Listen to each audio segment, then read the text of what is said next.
Are you sitting comfortably? Then we'll begin. 10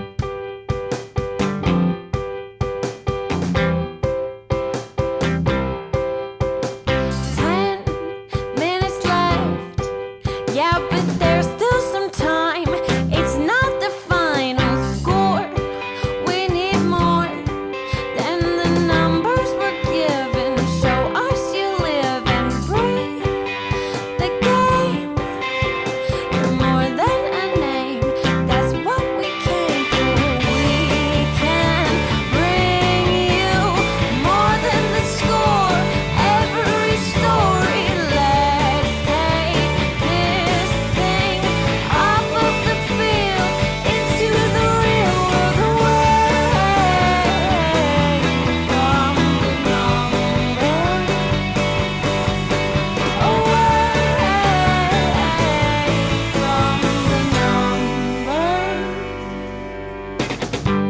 Hey everybody, and welcome to another episode of There's Still Time, the AFTN Soccer Show, broadcasting on CITR Radio 101.9 FM from the unceded Musqueam Territory at the University of beautiful British Columbia. I'm your host, Michael McCall, and I'm flying solo for this episode. They say there's no rest for the wicked, but I have given Steve and Zach this show off because we've got a lot to cram in. The year is winding down, football teams are winding down, businesses are winding down as much as they have actually got up to speed in the first place.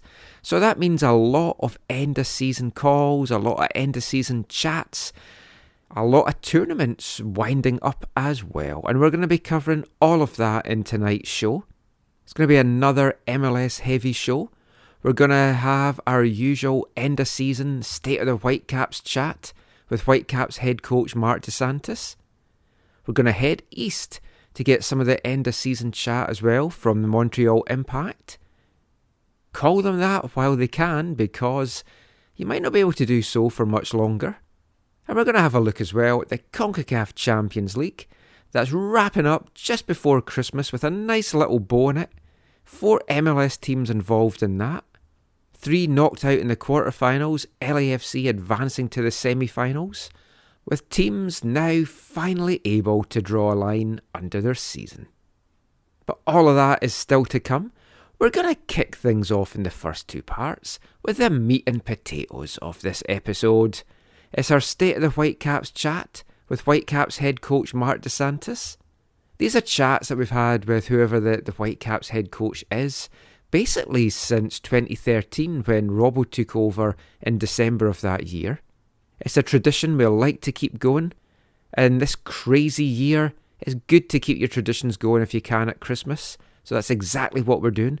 So grab yourself some warm eggnog, your mince pie or chocolate digestive of choice, sit back and enjoy our end of season chat, and look to the future with MDS.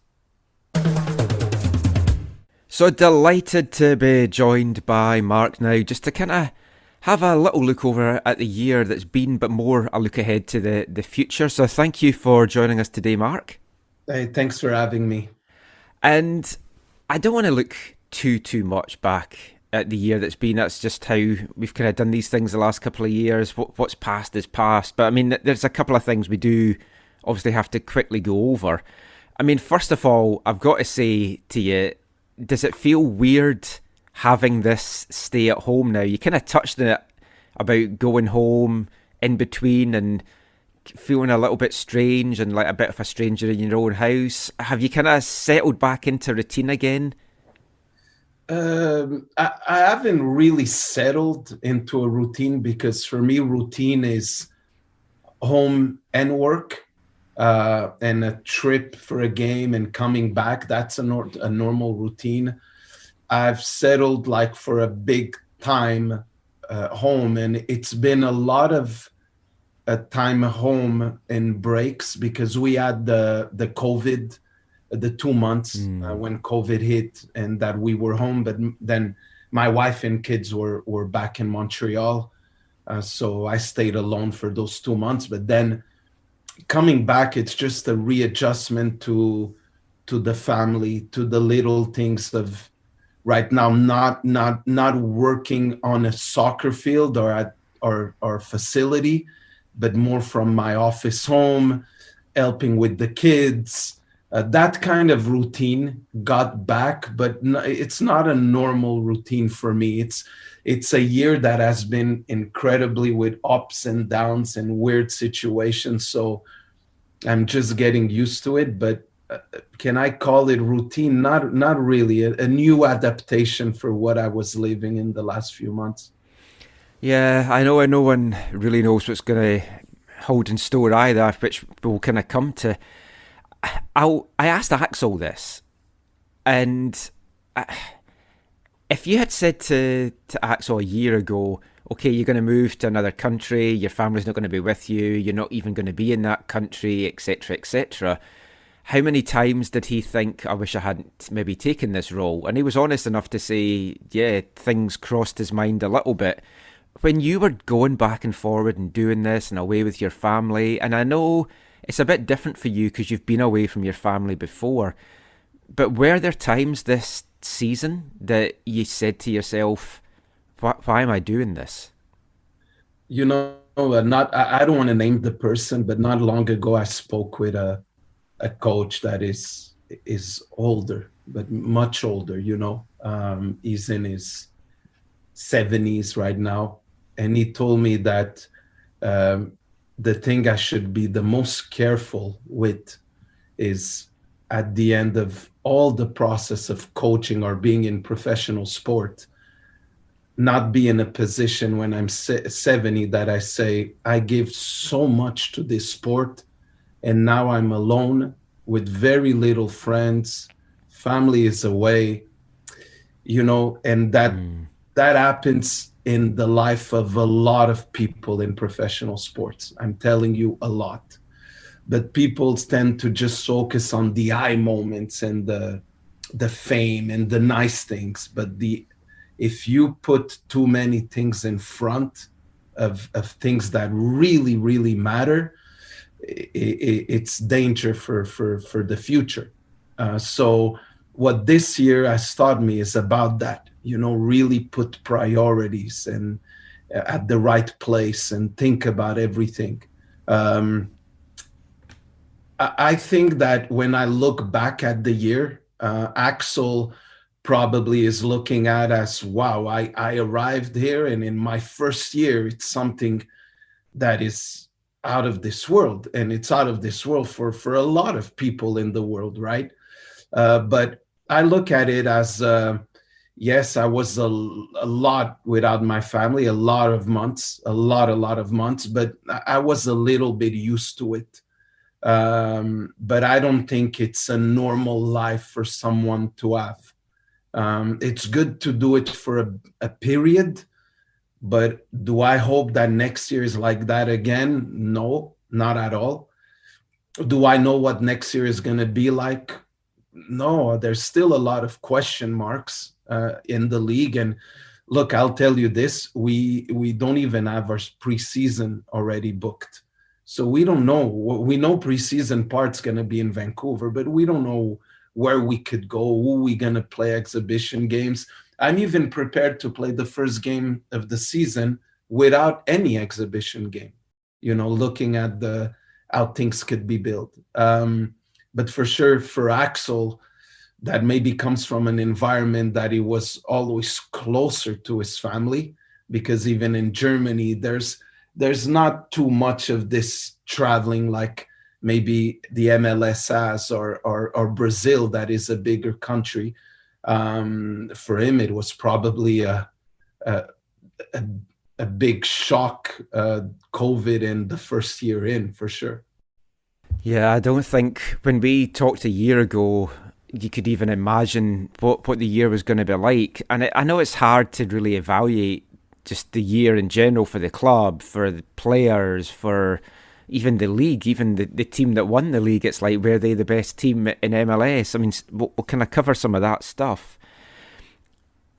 When you look back at where the team is now, though, like the Whitecaps, when you look at where the club is now to where it was a year ago, Are you happy with the growth that you've seen, or was it slower than you really hoped for? I had a lot of hopes, Michael, with when we were building the team with the June 2020 transfer window, because we had Axel arriving. We knew the core that we would have as a team, and also the spots that would be open to bring additions that would make us even stronger. But let's face it, the June-July transfer window didn't exist. It just didn't exist. And for us, players left, but nobody came in. So when I look at where we are today, yes, I'm very happy with where we are today, because I know what could come in and help the team. I know what we could get as additions that are going to join this core. When I look at the core and I look at, I start with our goalkeepers. One of the positive things of the year is Thomas. Thomas, I rate as one of the very positive stories of the year. That today we have Maxime Crépeau and Thomas Assal, and we say we're young in goal. Both are Canadian goalkeepers, and both give security. Maybe they don't have the experience of a Fry, for example, but they could get there. When I look at our back four, there's areas where I think it's a 6 and we need to get to an 8. In the center back position, I question sometimes the level of experience we have there.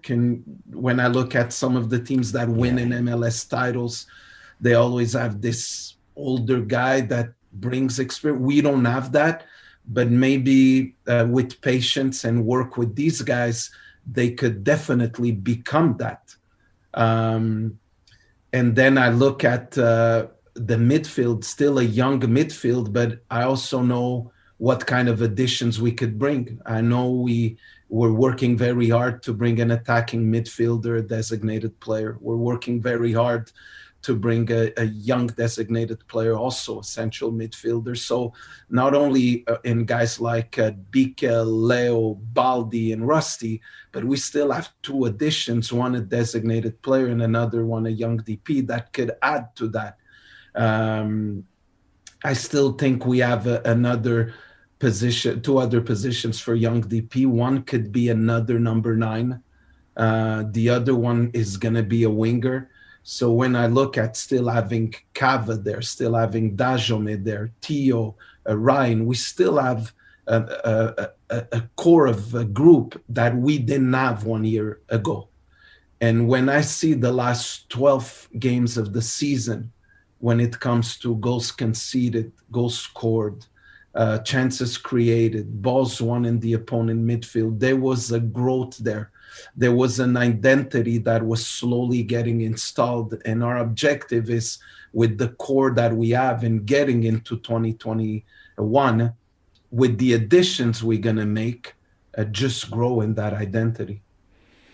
As I said, it's hard to kind of really fully evaluate anything this year, because you look at some of the results during the regular season, and I mean, it wasn't just the Whitecaps that were shipping goals all over the place.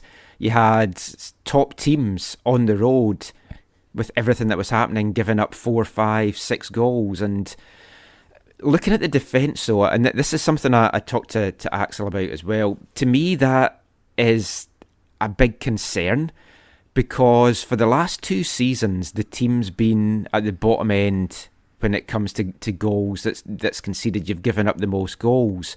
But it's also an area of the pitch that you've spent a lot of money. You've got Ali, you've got Ranko, Godoy. There's always talk about strengthening the midfield and the up front. And it's good to hear you talking about having an experienced guy maybe in the central defence, because I do feel that's what's lacking. Is you look at teams like Nashville with Walker Zimmerman as a great example. Other clubs that are successful do seem to have that old head in there.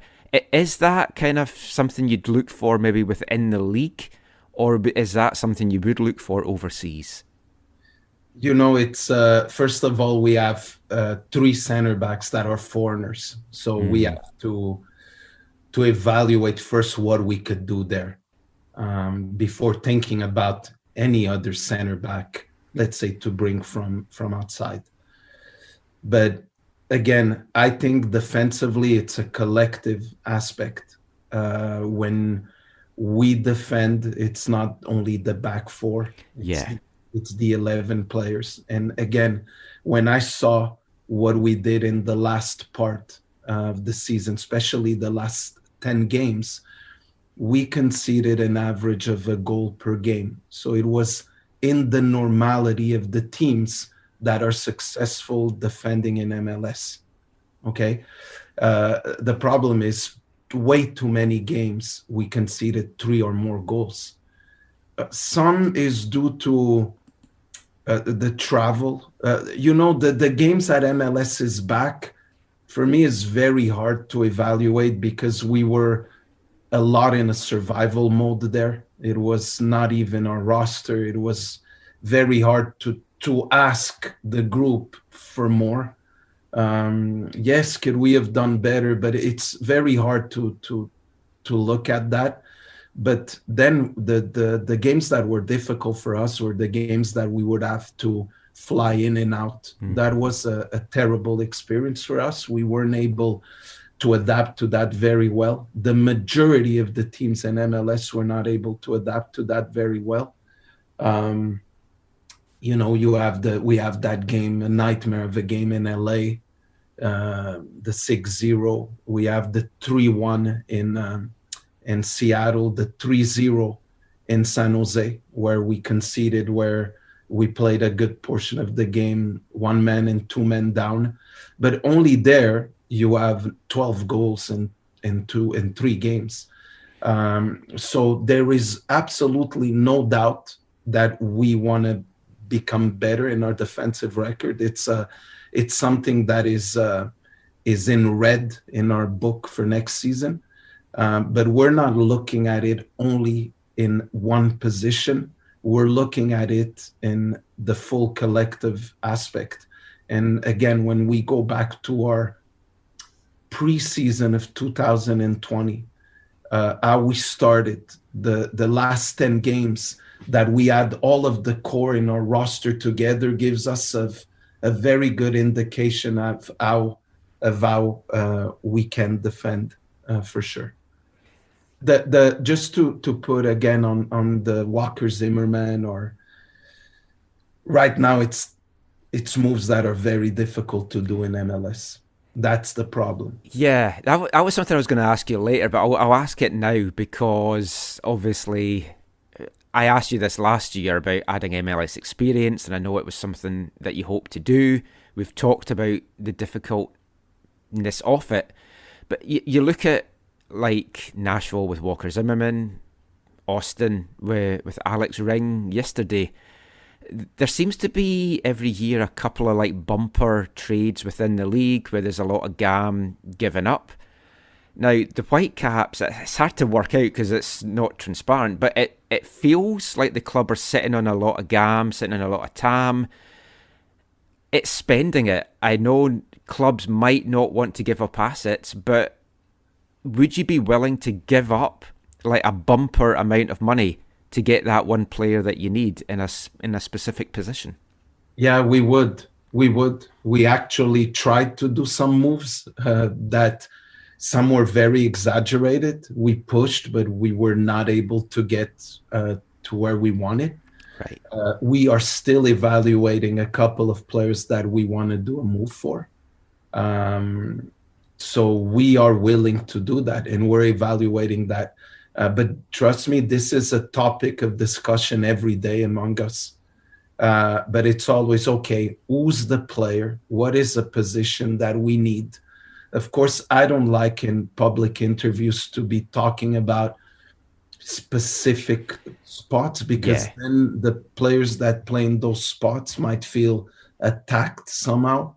And I don't want to go there, but I'll tell you that there's no doubt that there are specific positions that we feel we need a bump. We need to go, maybe we're a 6 there, but we could become an 8. And if we become an 8 in this position, and then we go from a 5 to a 7 in this one, and we move, well, all of our collective team starts to grow. So there is no doubt in my head that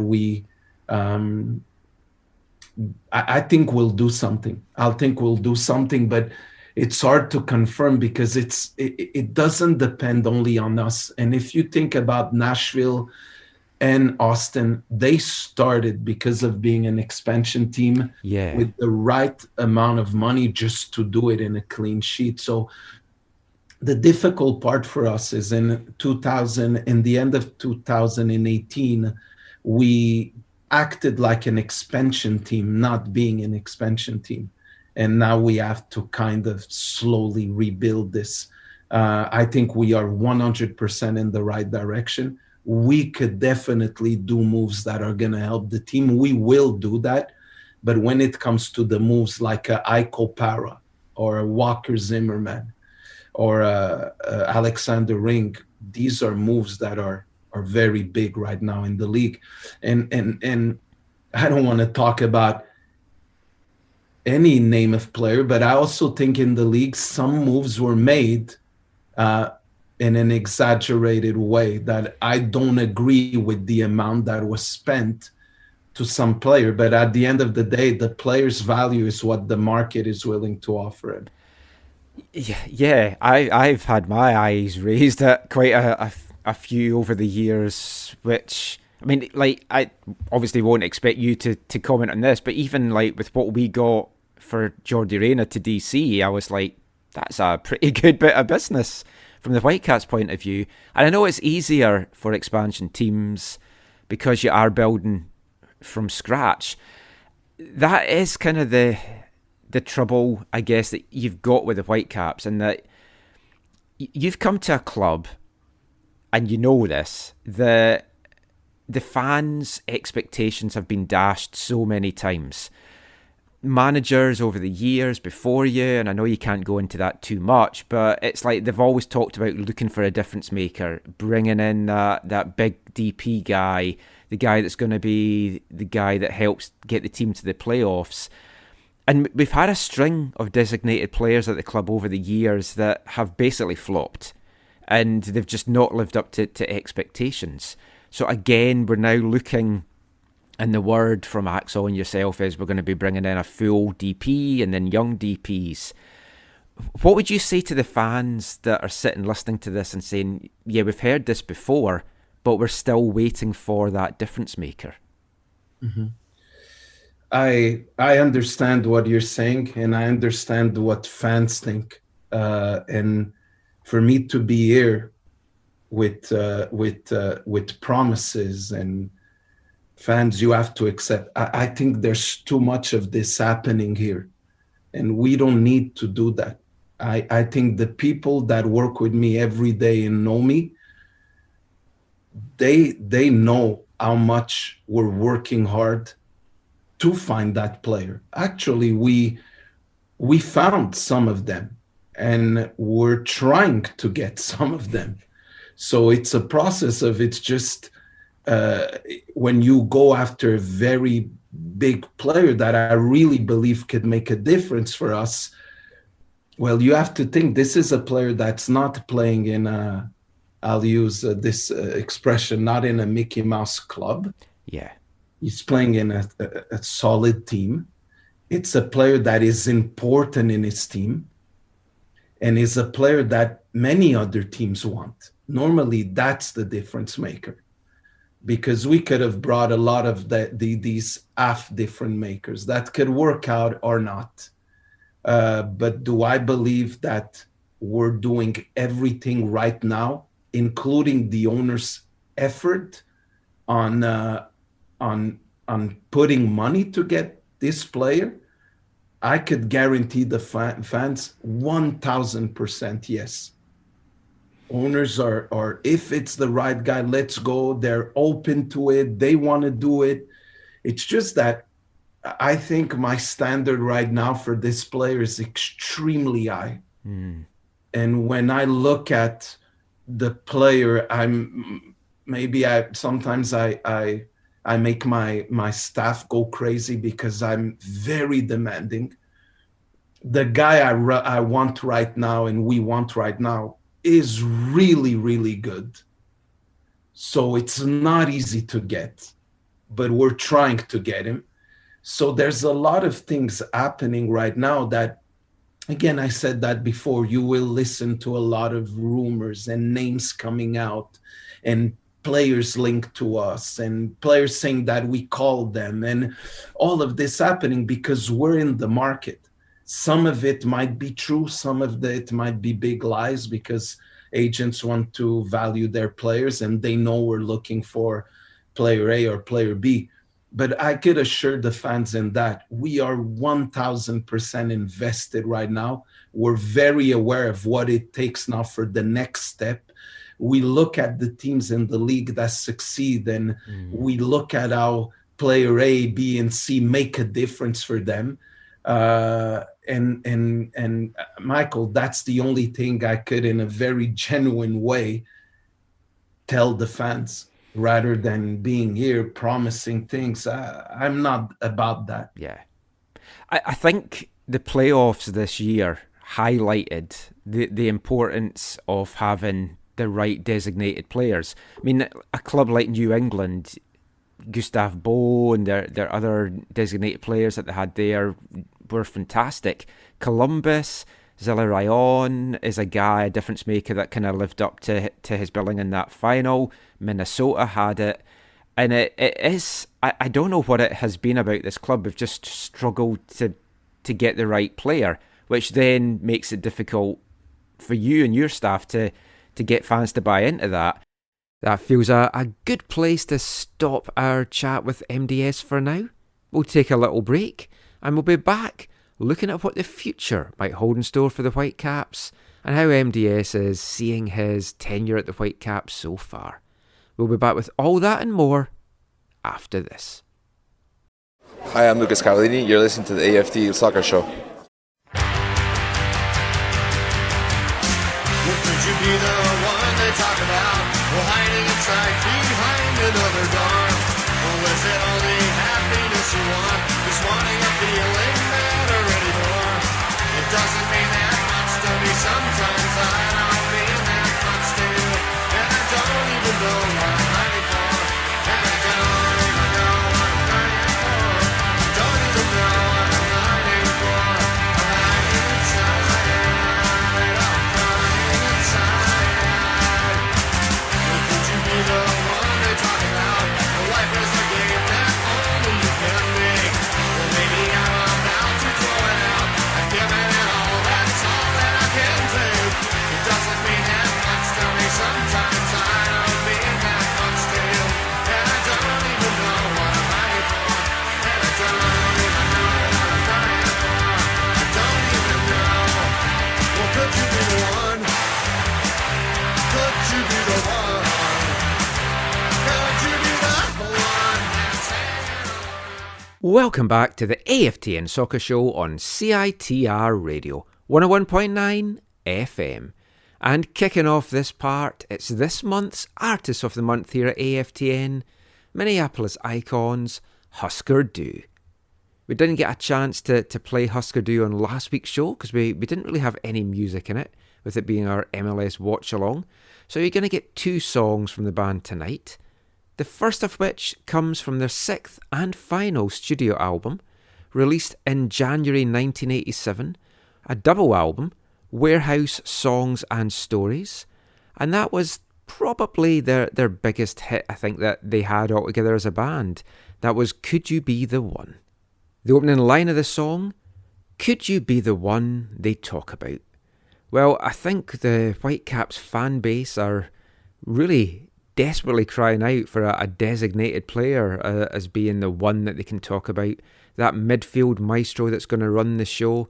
We've seen it so often with other teams. We've seen it a lot in this year's MLS playoffs. The difference makers doing what it says on the tin, being difference makers. Number 10 standing out, Zilla Ryan in last week's MLS Cup final. This is what the Whitecaps have been desperately crying out for and haven't had since probably the first year of Pedro Morales as a Whitecap. But Axel Schuster has said there's a senior DP coming to help out in that midfield. Who could it be? Could he be the one? We've got to hope so. It gets us nicely back to our chat now with Whitecaps head coach Marc Dos Santos. We're talking about difference makers and designated players there before the break. Let's continue that chat now with a look at the profile of just who the Whitecaps might be looking to bring in as that designated player, and a lot more besides. Let's get back to MDS. Now, Axel talked about looking at a number 10 that can play a number 8. And then we were talking about this on the show. So, is this the player that you're ideally looking for? Is it a guy that is a pure number 10, but he can also play that 8 role? Or is it a guy that's an 8 that you would be asking to play the number 10? Because there's a big difference in my mind as to what they would contribute to the team. I'm glad that you speak about soccer, because these are the questions that need to be asked, to educate the people. I think that the pure number 10 has slowly disappeared from the world. Slowly, if you look at teams in the world, you will find some, but in general, that pure number 10 is slowly disappearing. So what we mean by number 10/8 is a player that is a playmaker in his nature. He's more of an attacking midfielder, but he's also capable of being kind of a box-to-box player by his movement. I'll give you an example. In the league, I get tired when I look at Lodeiro running. He doesn't stop in a good way. He's always in movement. This is a player that easily could play in a 4-4-2 behind the forward, or in a 4-3-3 with a system of one defensive midfielder and 2 attacking midfielders in one of the 2 eights, because of his mobility and the way he moves and endurance and capacity to link the play. So this is so are we talking about a number 10 traditional, like Riquelme was, like Ortega was? No, that's not what we're looking for. We're looking more at the number 10, like maybe I'll ask you this question. You don't think Bruno Fernandes could play as a number 8? I mean, I think a lot of these guys can. Yeah. It's just, in MLS, it feels that a lot more is asked defensively of the midfield. And I think sometimes if a 10 is playing an 8 role, he gets too sucked back defensively, which kind of neuters his attacking creativity a little bit. Well, yes, I understand. We don't want to find a number 8, 10 that plays in the second line of our team, but a number 8, 10 that plays in the last line of our team. So that means that the player we're bringing is not going to be sucked back that much. But what we mean by 8-10 is a player that has the ability, with his mobility and endurance and being a box-to-box, that in the moments that we're lower on the field, he could still come to help the team connect in transition. And this is when I give an example with a top level, of course, in the world, like Bruno Fernandes, that is able to come deep, get the ball, or to play in the last line of his team, being able to play as an 8 or as a number 10. This is when, just to be clear on when we're talking about the type of player, I think what needs to be clear is, sometimes we talk too much about numbers. They need a 10, they need a 6. I hear that so many times. What's a 6? There's 6 Kante, there's 6 Makelele, there's 6 Busquets. There's so different type of number 6, there's number 6 that could play almost as a number 8 and as a number 10, like Atuesta. Atuesta could play anywhere in the midfield, but people call him a number 6. I just see the game. I see the game like this, Michael. Today, I don't believe in number 8, 6, 10. So for me I prefer staying away of numbers. I'll tell you this. I believe in midfielders that have a better ability to help the team defend. Others, by their qualities, help more the team link in possession. Others that help the team in the last third. And what we're looking for is a midfielder that is able to help the team much more in the last third. So a more attacking midfielder. If you want to call it an 8, a 10, a 10-8, I think the numbers mean very low. And we could talk about for hours about this. Yeah. Right back. There's the right back Cafu, and then there's right backs that are almost a third center back. Both are right backs. Right? Cafu looked like a winger, or Daniel Alves looked like a winger.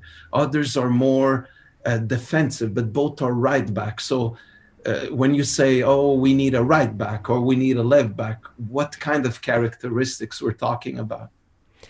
Yeah, I mean, the game changes so much over the years. Like my team in Scotland, they were very successful in the 30s, the 40s and the 50s. And you look at what their official lineup was, and it was like 2 at the back because it was a 2-3-5. Yeah. Yeah. Because you had the wing backs and everything. So, I mean, the game changes so much, and we're seeing it within MLS. And I'm bad for thinking, like when you're scouting around the world, I'm just going to use Jasser Khmiri as an example. You sign someone that's playing in Tunisia, and I'm thinking, why are you looking at the Tunisian league? That's not a quality league. But obviously, every league around the world can have top quality talent in it. When you're looking at these young designated players, are you looking that they're more likely going to be coming from up-and-coming leagues, progressive leagues, or more established leagues, as I would look at it? We're looking, Yasser Khmiri was an opportunity and also a project that we wanted to try and look how it would fit. The Tunisian league, of course, it's not the level of MLS, but Tunisian players are maybe higher, maybe historically, let's be very honest, talking about football and forgetting that we're Canadian or Americans. Historically, it would be a scandal for us Canadians or Americans to say that we're bigger in soccer than Tunisia is.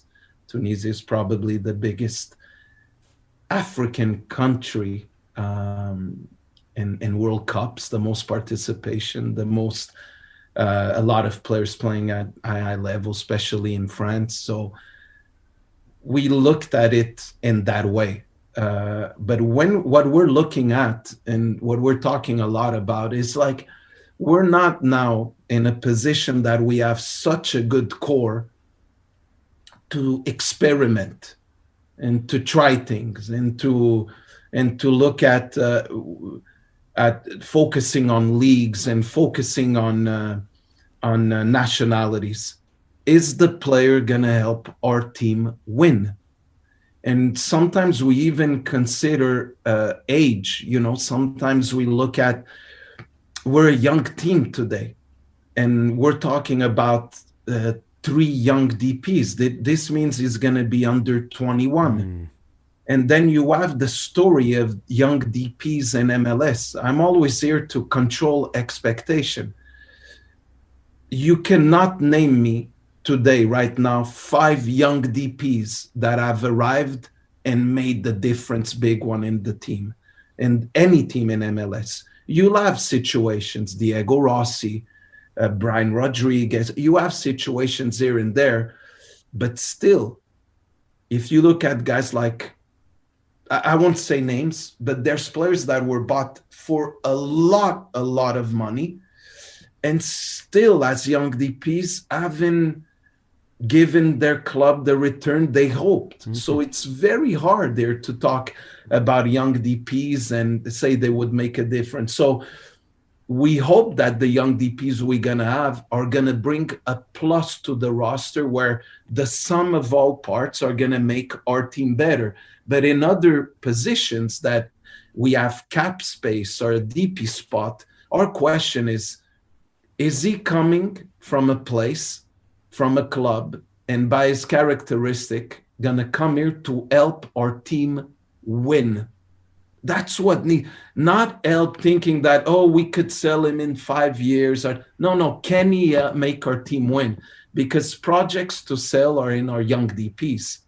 Our cap players and our DP have to be players that help the team win more games. That's what we want.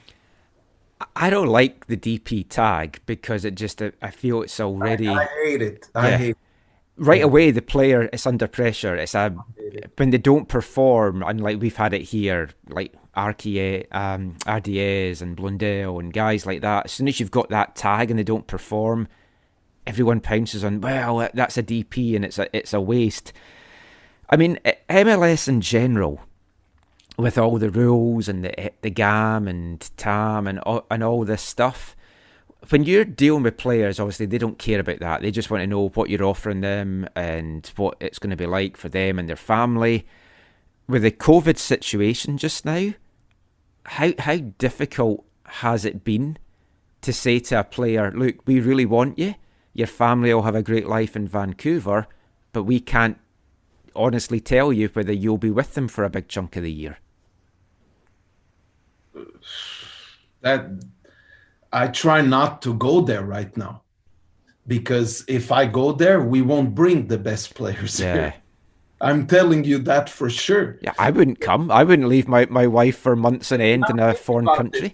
Think about this, Michael. Sometimes, we're so delusional sometimes, thinking about a player wants to leave Europe just because of the quality of life in North America. Let's talk about that. When you make a lot of money and you live in a city like Istanbul and you live in a city like Lisbon, like Paris, those are top cities in the world. Like, it's sunny, there's the beach, it's nice, it's not just, hey, come the quality of life in North America. There's players that tell you, why? Did you try the quality of life in Lisbon when you make a lot of money? Try, and you'll never want to go back to your country, So the thing that, because it's not there, I don't want to talk about is but there's a chance that we go 2-3 months. If that happens, then we have to deal with it, because today there's no talks about us going 2-3 months somewhere. We just don't know. Can that happen? Yes, but we don't know. But what I do tell the players is, I say, we need guys that come to Vancouver, one, because they want to come here. They want to make the club better. Of course, that when money's involved, they also want a better financial situation. Of course, that happens in all of the game. But I share with them about the year. I share what happened in COVID. I share it with them. I don't hide that. I tell them where we play. I tell them that we're turf when we play home, but our facility is Champions League. A lot of times it's spoken that we play on turf at BC Place, but our training facility is Champions League level. Our grass is phenomenal to train on. So it's only the games. And many of the games in MLS are also on grass. So some are on turf, but all of our home games are on turf. We share everything. And then we want to be transparent, so the player doesn't arrive here and after says, whoa, I didn't think this would happen, or I didn't think, but do I tell the player maybe we'll go 2 months or 3 to another to stay? No, I try to stay away from that, because that's not even a sure thing. We don't even know what's going to happen. I mean, looking at that then, I was on Don Garber's conference call just before the MLS Cup, which we spoke about this in the show. It frustrated the hell out of me, because it's the state of the league but it was all these individual questions about, oh, what's happening with stadiums in this city or with this team. I wanted to know about questions about the league and what was happening next year, schedules and everything like that. So, like, just taking you out as the Whitecaps manager, as Marc Dos Santos the person, what would be your way to start next season for the Whitecaps if the border's still closed? Should it be another all-Canadian series? And like, this is not like holding you or saying, oh, you're saying that this is what the league need to do, but just from you as a soccer person, do you feel it should be all Canadian teams, or should we get the chance to have bubbles in Canada where other teams fly up and you get to actually play games in Canada so that you're not the ones travelling? If we would have in 2020, if we would have teams doing the in and out in Vancouver, we would have made the playoffs. We would have gotten those 3 extra points somewhere. I would like to see the teams, that there's teams that I won't say the name of, some teams that every time I watched them in TV, they were playing home. I was like, these guys are always home. And then with some fans and everything just lived a very different situation. So I get kind of emotional talking about that. But I'll tell you this, I hope that there would be a consideration to make a bubble in Canada. If that would not be possible, I think to give us a chance and to extend the period, one, the league, just not talking as a coach, just as you ask as me, the league would have to consider probably starting later the season, unfortunately, to kind of balance everything. And probably start with an all-Canadian series for the Canadian teams. That would give us even more time to get everything right and to hopefully playing games home. Because we need to play home. We need to play home. I felt a difference, especially in the 3 games we played where we won 2 and lost 1. In that Canadian series, when the 3 games we played home, I think it helps. And you get those extra points that you need for sure. We'll just do a couple more things. I could talk to you for hours about this. Whenever I get chatting to you, it was the same when I spoke to Philip during the lockdown. We ended up chatting for hours on end, it felt. But I want to ask you a couple of things to finish, just about you as a coach then. What do you feel you learned about yourself this year as a coach? Oof, I learned so many things, but the biggest thing that stayed with me and became reinforced in what's my belief as a coach is that my toughest moments in the club, due to different situations, also was the instability in the model of play. And when we are stable in the moment, in the model, and coherent with the model, the results are much better. And this area for me as a coach just became even more reinforced. The consistency with the model. The other thing that I learned is that in a personal way is that you really have to put the priorities at the right place because, you understand this when you get older and the life is too fast. And this year I saw a lot of people losing people close to me and in different ways through to divorces or health. And what I question is really, yes, I want soccer to be a big important part in my life. But when it becomes my life, I actually become worse as the person and as a coach. And that is the other area that I learned. You're 2 years into your time at the Whitecaps. you've got 1 year left on the deal. No one knows what the future holds in store. Do you feel under extra pressure this coming year to try and get the things implemented and changed that you wanted to when you first came in? I look at where the club was before I arrived and where it is today. And when I look at where it is today, even with a sporting director, a scouting department that is extremely active, I say I would have loved to arrive into a club with the things that are in place today.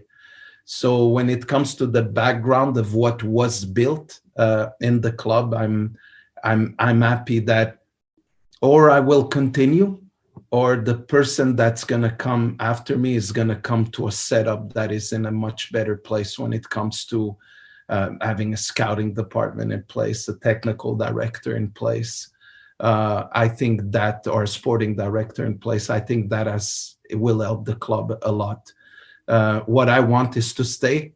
So if I want to stay, I want to make sure that the club has another step forward from last season, and that step forward hopefully is going to be to make the playoffs. So last two things, what are you most looking forward to in 2021? I'm looking forward to see what the league's going to be about. Honestly, it's so much in the air still, so many things, that what I'm looking forward is, what is it going to look like? We're not even talking yet about schedule.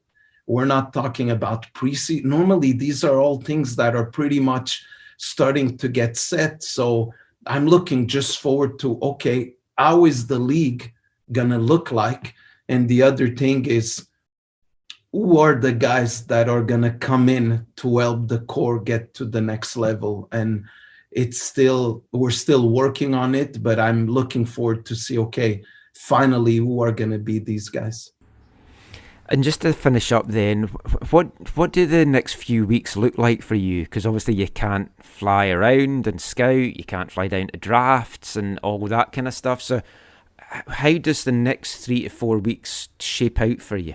It's very similar to what we've been doing since when we came back from Portland, we had 2-3 days that we didn't connect with anyone as a staff. Even with Axel, we said, guys, for the sake of our families, let's just not answer phones, and 2-3 days without. And I think we arrived on a Monday, and then we just connected again on a Thursday. So we tried those 2-3 days to only be with the family. But after that, it's what my next 3-4 weeks are going to look like. It's what it's been like since then. A lot of video, a lot of time spent video, connecting with Axel, with the staff, scouting reports, talking with the scouts, looking at data of some of the players that we want to bring, look at what the things that were not done well, especially in our last 10 games, and what was done well, because that's a reference for us to work on the next year. Evaluating position by position where we could become better, deals that could be made in the league. That's how we spend the day, and how it's going to be until first day of preseason. Well, thank you so much as always for your time, Marc. Have a wonderful Christmas with your family and New Year as well, and I'll speak to you in 2021. Thank you, Michael. He's the gaffer. You can't try it on with him. He's the gaffer. Even when he's on a limb. He's the gaffer. When his back's against the wall, has the answers to it all. He's the gaffer. MDS there. His 2020 State of the Whitecaps chat with us. We only had 45 minutes with him. We could have probably talked for twice that amount of time. There's a whole host of other questions I never got around to. The way I like to kind of do these chats is I don't really write questions down. I kind of just jot down some topics, some headings on a bit of paper, and just kind of go with the flow of the conversation. It does mean that a lot of the time some stuff isn't covered. But we'll unpack some of the stuff that he did say and that we did talk about after this. Hi, I'm Maxime Crépeau from the Vancouver Whitecaps, and you're listening to the AFTN Show. Walking around with your head in the clouds, it makes no sense at all. Sell yourself short, but you're walking so tall, it makes no sense at all. Is it important you're yelling so loud, it makes no sense at all. Walking around with your head in the clouds makes no difference at all. It makes no sense at all. Makes no difference at all. Well, I don't know why you wanna tell me when I'm right or when I'm wrong. It's the same thing in your mind. The only time I'm right is when I play along. When I play along. Walking around with your head in the clouds, it makes no sense at all. Welcome back to the AFTN Soccer Show on CITR Radio, 101.9 FM. And kicking off this part, it was the second of tonight's songs from our Artist of the Month for December, Husker Du, with a third track from their fourth studio album this time, Flip Your Wig, released in September 1985, and that was Makes No Sense at All. And nothing makes you feel old than realising that a song that you've played many times over the years is actually 35 years old. Certainly doesn't feel like it, still sounds very fresh today, but boy, 35 years ago, Husker Du were playing those songs. Crazy, crazy, crazy. Something else, of course, that is crazy is MLS. Sometimes that makes no sense at all. Sometimes some of the Whitecaps decisions have made no sense at all over the years, especially when it comes to some of their player signings. Quite a lot of them, as I mentioned to MDS there, especially the big name DPs, or at least the DPs, maybe not big names, have been something of a flop, making this transfer window, this off-season, we've said it before, we'll say it again, one of the most important in the club's MLS era. It does feel like we're saying that every year now. We need to change the record. The only way to change that record is to actually make it happen. Will this be the year? Fingers crossed. But just to unpack a little bit of what we talked about there with Mark. And we'll delve into it in a little bit more detail when we get Steve and Zach back on the show next time round. But there was a few interesting topics raised there. Talking about the defence, it's good to hear him, and then Axel mentioned it before, that they are looking to strengthen the defence. And like Mark is spot on, you look around the league, Nashville's obviously the one that you hold up, but they're certainly not the only team. But a lot of the teams that have done well defensively, look very solid at the back, are guys that have that experienced head in there. And we simply don't have that at all. And as he mentioned there, you've got your main three guys. They're all international players. Eric Godoy, Ranko, Jasser Khmiri. All guys that have various experience around the world. But Godoy's the only one that had any MLS experience really under his belt going into this season. And of course he was injured for most of it. I do feel that is a position that really needs addressed. They have to try and get a kind of experienced head in there. And you saw it this year. When Andy Rose was back there playing in the middle of the defence, he kind of helped Ranko come along. He kind of marshalled that defence. And that's the kind of guy that we need in there. But a guy that is an actual established centre-back and a little bit younger perhaps as well. Could he be the guy that MDS was talking about as maybe being this bumper GAM trade that they've been looking at? Would certainly make a lot of sense, especially if they are looking at bringing in a midfielder from overseas in the designated player role, or even young designated player role. Of course, as we talked about in the last show, I would bust the bank to try and bring Mark Anthony Kay here from LAFC, and he speaks very highly of MDS. MDS speaks very highly of him. They've worked together before, and it just would seem a perfect fit for club and player.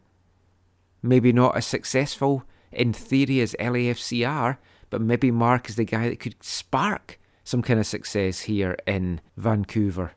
But I do think that experienced head could be defensive that we're kind of looking at. When you look at the last couple of seasons, and there's been some bumper trades made around the league. Not all of them have worked. Some of them have been a flop. But, I mean, your FC Cincinnati acquiring Nick Hagglund from Toronto FC in exchange for $300,000 in total allocation money, as well as top spot in the allocation order. At the time, that seemed quite a lot to be paying for Hagglund. But it kind of set the tone as to what a few of these expansion teams were going to be doing.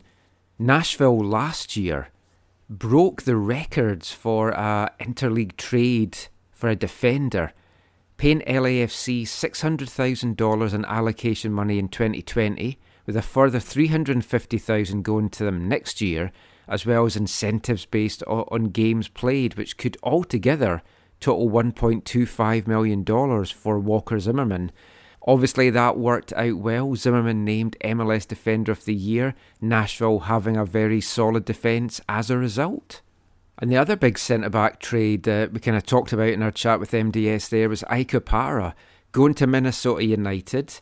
Not an expansion side when that happened. They'd been in the league for a couple of years.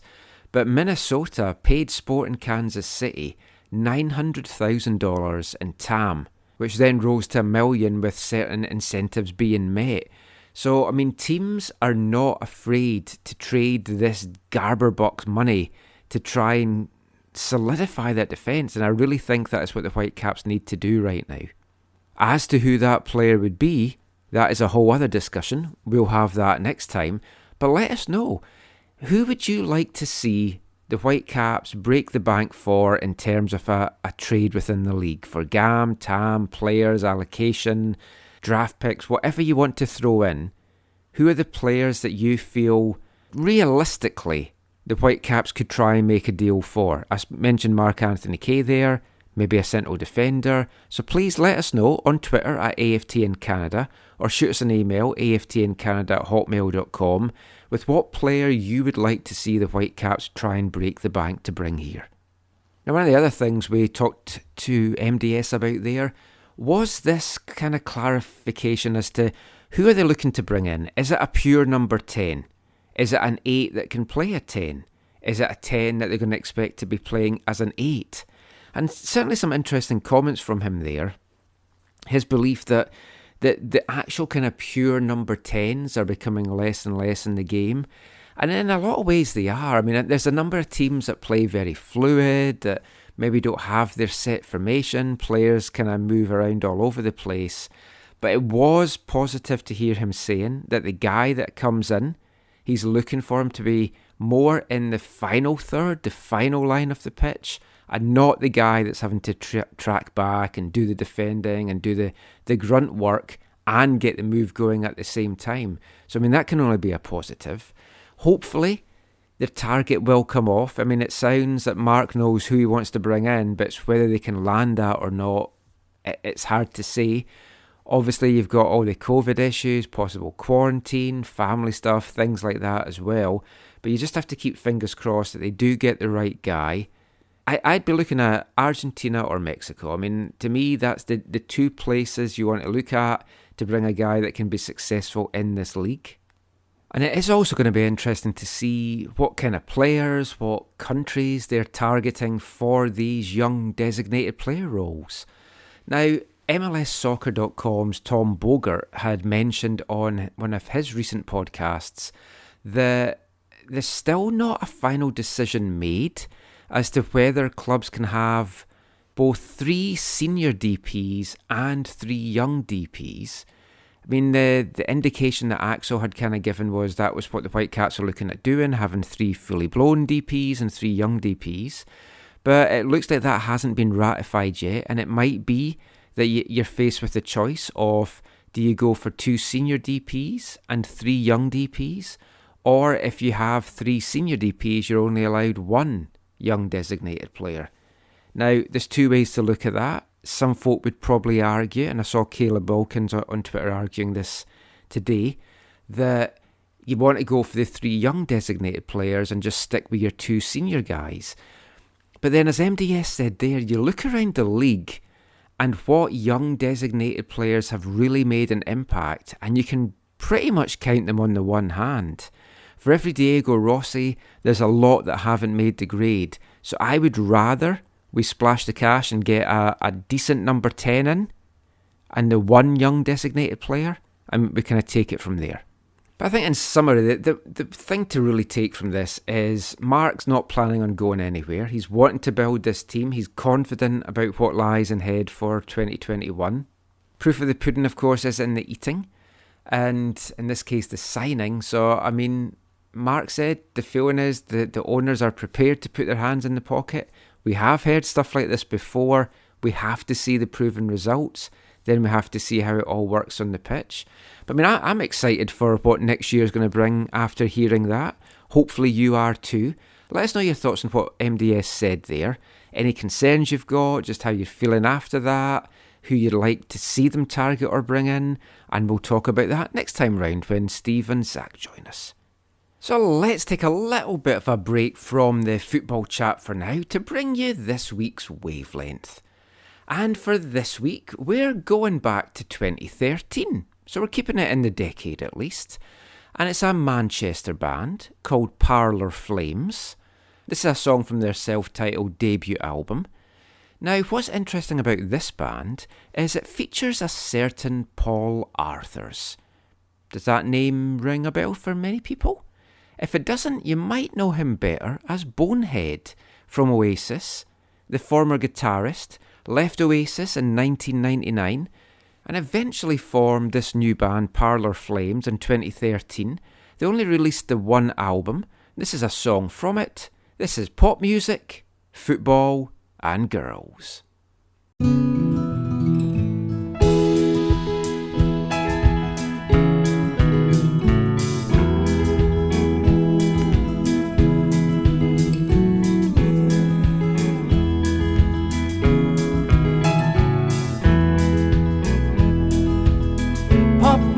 Football girls, nothing else matters in this world. Decent tunes and a beautiful game, a night on the town with Jenny and Jane. Tell you to study, to work hard,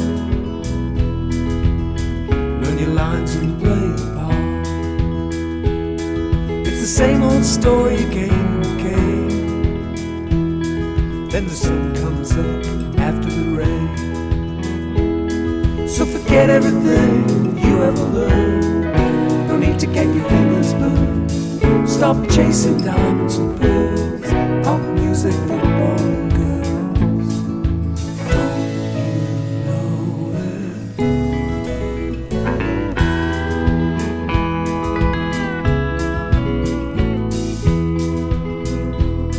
Just bought a rare record, it was hard to get by some lunatics called KLF.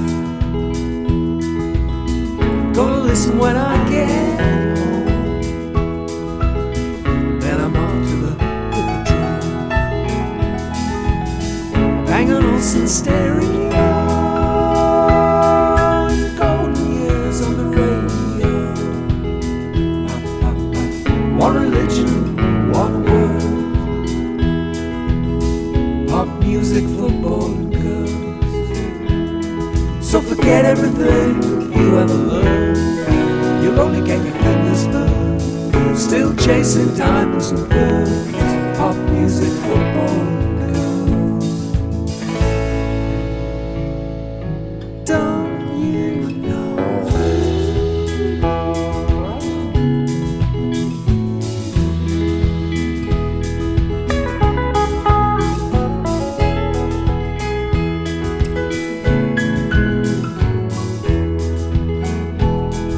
forget everything you ever learned.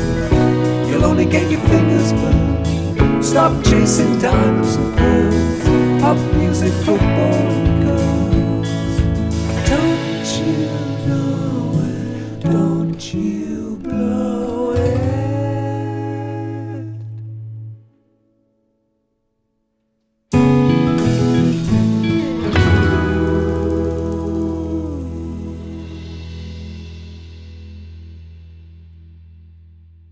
Parlour Flames there, pop music, football and girls, taken from their self-titled debut album in 2013 and featuring Paul Bonehead Arthurs. Hope you enjoyed that one. We love our pop music, we love our football and we love our girls here on the AFTN Soccer Show. We also love a good draft. The football variety, not the cold one that's coming through my window as I record this right now. And it's just as well that we like that, because MLS is full of them. And this is the week before Christmas, where it's draft crazy. And of course, we've got a new expansion team in the league this year. MDS talked about how the Whitecaps kind of acted a little bit like an expansion team in 2018. Well, this year there is another expansion team coming into the league in 2021, Austin FC. We played a little bit of audio from their sporting director Claudia Arena and head coach Josh Wolf on last week's show. We're going to bring you some more from them in the next part as they look at their busy week of action in the draft and some trades that they've done, and we'll also look around the rest of MLS and how the 4 MLS sides fared in the CONCACAF Champions League quarterfinals that took place this week. And we'll be back with all of that after this. Hi, I'm Marc Dos Santos, and you're listening to the AFTN Soccer Show.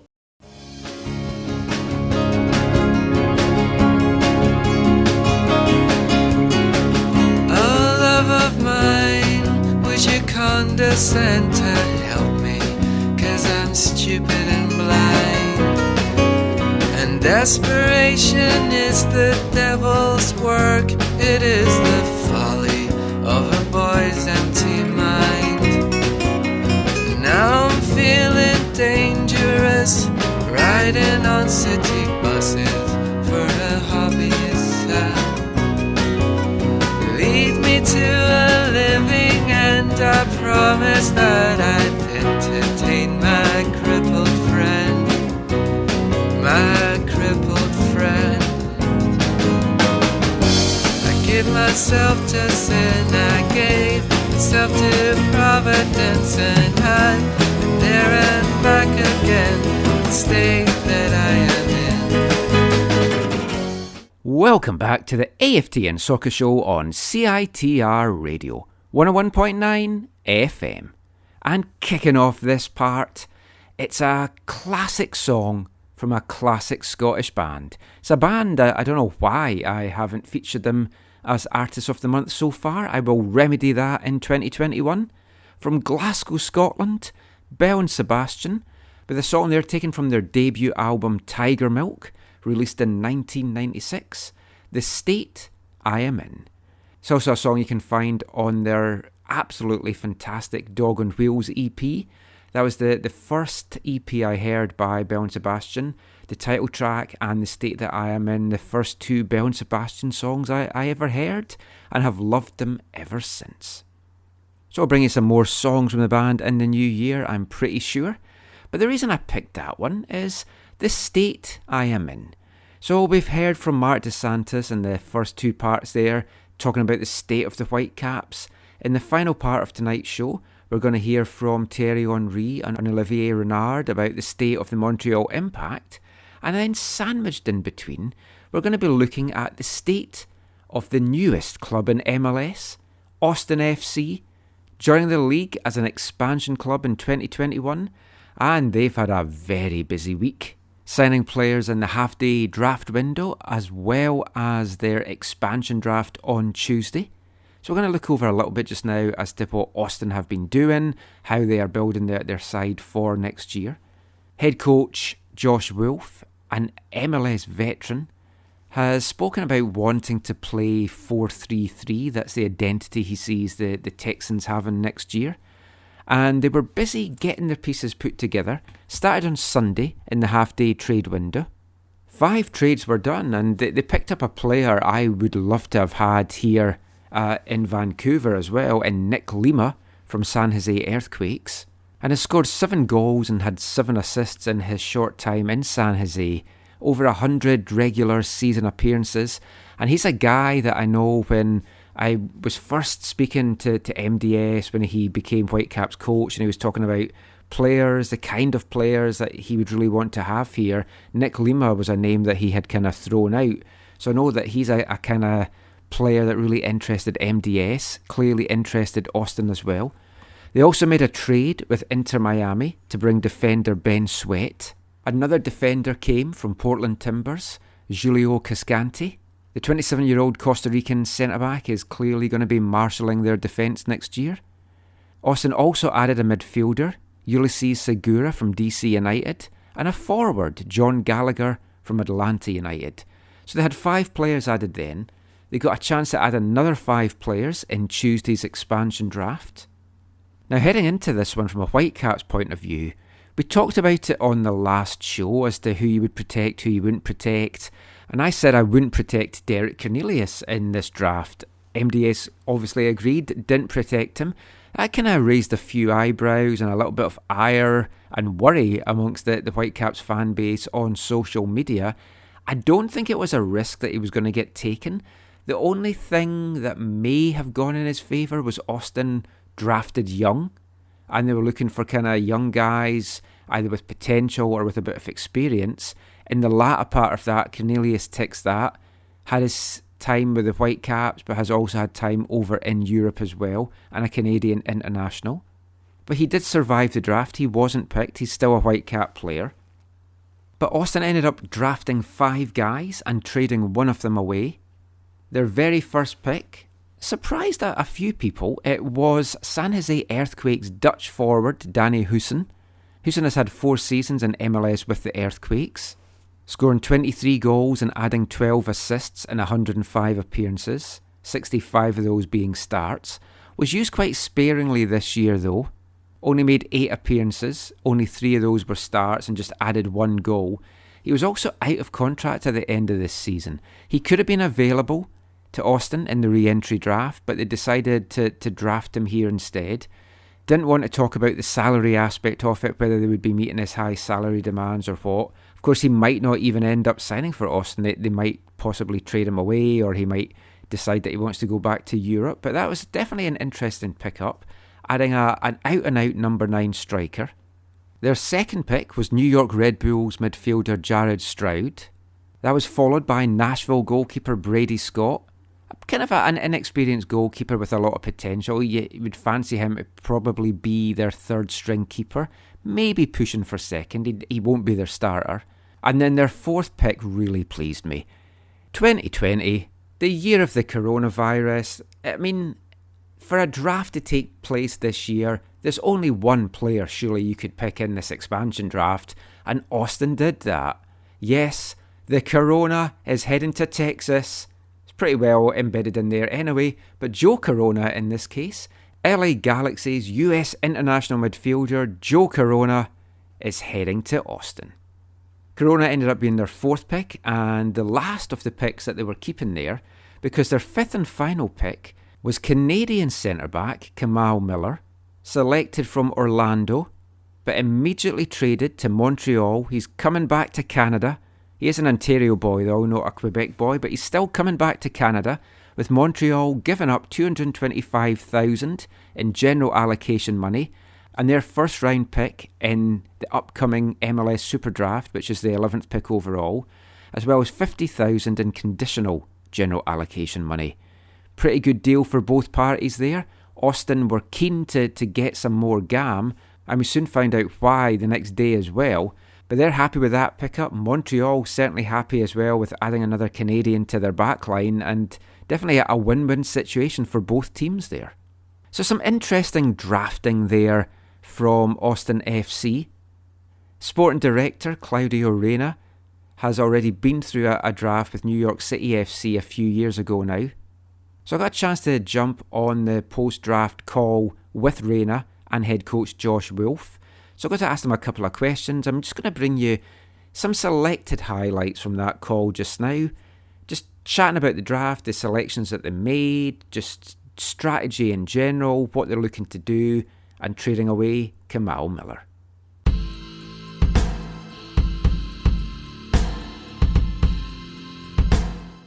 Sticking with the Hoesen pick, can you just kind of walk us through the thought process or the explanation of like the minutia of selecting a player that would have been available in the reentry draft, I guess, what are the pros and cons of taking him now, and if the club has kind of already agreed to a new deal with him? Well, there's other options as well in reentry we wanted to consider. So we felt, given the list, the expansion list, that we want to be aggressive and go get guys. And I think showing our commitment, our desire to go get them. Again, there's good players all over this league that could be just slightly in different situation, and again need a change. And it's my experience is always finding good players that sort of again need a new opportunity. So we wanted to go and show them our commitment and not wait for him. And again, we believe that he's going to be someone that's going to make an impact to our team. He's got experience. He's calm. And so again, when we looked at the list and everybody available, we just thought he's someone that is going to right from the beginning help us. He'll get fit. We have a great medical staff and performance team that'll get him up to speed. We got plenty of time. We know that he's been working hard already and is at a good level in terms of ready to go. So everything added up, and we're just really excited about it. Again, a player that I've watched closely in this league when we played against him in New York, really impressed me and caused us a lot of trouble. And again, with the way we want to play, Josh, myself in particular, we all really felt that he'd be someone who seamlessly fit into how we're going to build the team. You've obviously added quite a few players over the last couple of days, guys from the league with MLS experience. Just wondering, how much importance are you placing on having guys that know the league and have an MLS experience in this first season? And how busy do you expect to be in these drafts that's coming up over the next couple of days, as well as free agency, as Claudio touched on there? Yeah, I think there's just quality. I think we look always in the internal market in MLS with the different mechanisms we've had. And of course, we continue to look abroad internationally. We have 8 international spots, which we filled with 2 players in Cecilio and Rodney. So we're going to continue to add players and continue to be aggressive and add players with experience, some youth. We do feel it's important, players that know our league, our opponents, the style of play, the different challenges that exist in MLS.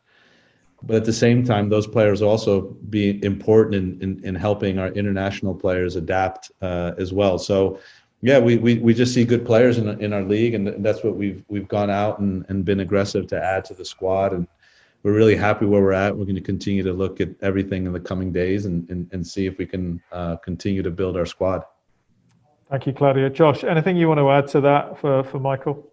Yeah, I think that's exactly right. The balance at which you build a team with MLS experience, with international experience, is really important, and it goes into how you build out the locker room. You want that camaraderie, that chemistry on the field, and it starts with what the culture and the environment is off the field. The way you train, the way you prepare, kind of the way these guys live together. And we have a way we want to play. It's about the collective. It's about the group. And the first way you start with that is building a cohesive group. And we'll have players from all over the world, but at the end of the day, it's a small family, a tight family. And that's for us, that's the most important way to build it. And, I think it's something that Claudio and I focus on, not just the quality of the player, but the quality of the person.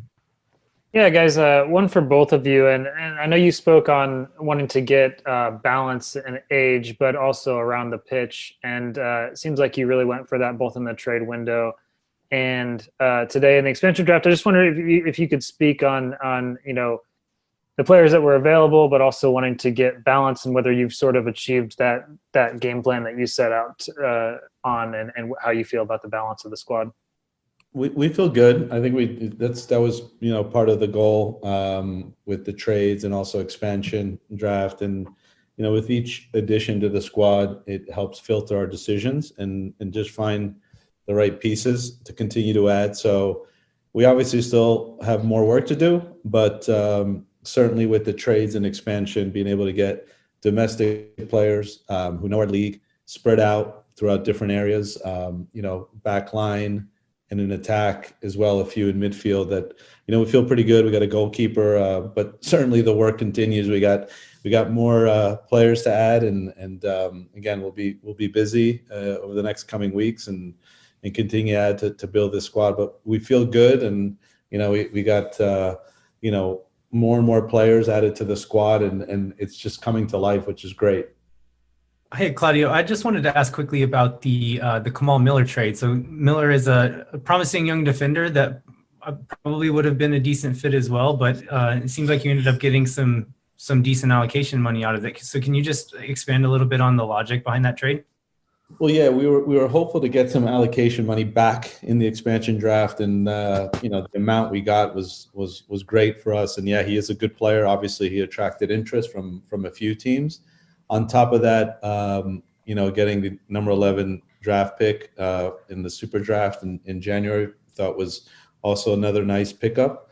And then, we have targets in that position that we're looking at the moment. So we just felt comfortable enough to kind of make that move, bring in those assets, kind of replenish some of it that we've given out for some of the players. And there's also some conditions as well to add it on to the 225. So again, it was something we wanted to do. And again, the amount really surprised us. I believe it was the highest ever in an expansion draft. Again, with the addition of a college pick that, we think we can, add another squad member there. So yeah, just good. I think Montreal's also happy because they get a good player, Canadian, goes back to Canada and will fit into their system. So I think it was a win-win for both teams. Claudio, I'm just wondering, you've obviously been through expansion drafts, bringing an expansion team into the league before in New York City. That was with another team. Obviously, you've just got the floor to yourself this time. But can you talk a little bit about the difference that you've seen in the league and how you've maybe had to change doing things for Austin for this week as opposed to what it was like for NYC? Well, there's many differences, starting with Austin just being alone, the sole team coming in with expansion and not having to react to another team like we did back with Orlando FC when I was at New York City in the expansion draft back then. There's more allocation money, different mechanisms to acquire players that didn't exist back then as well. And just in general, a higher level of players and quality that's now in the system in our league.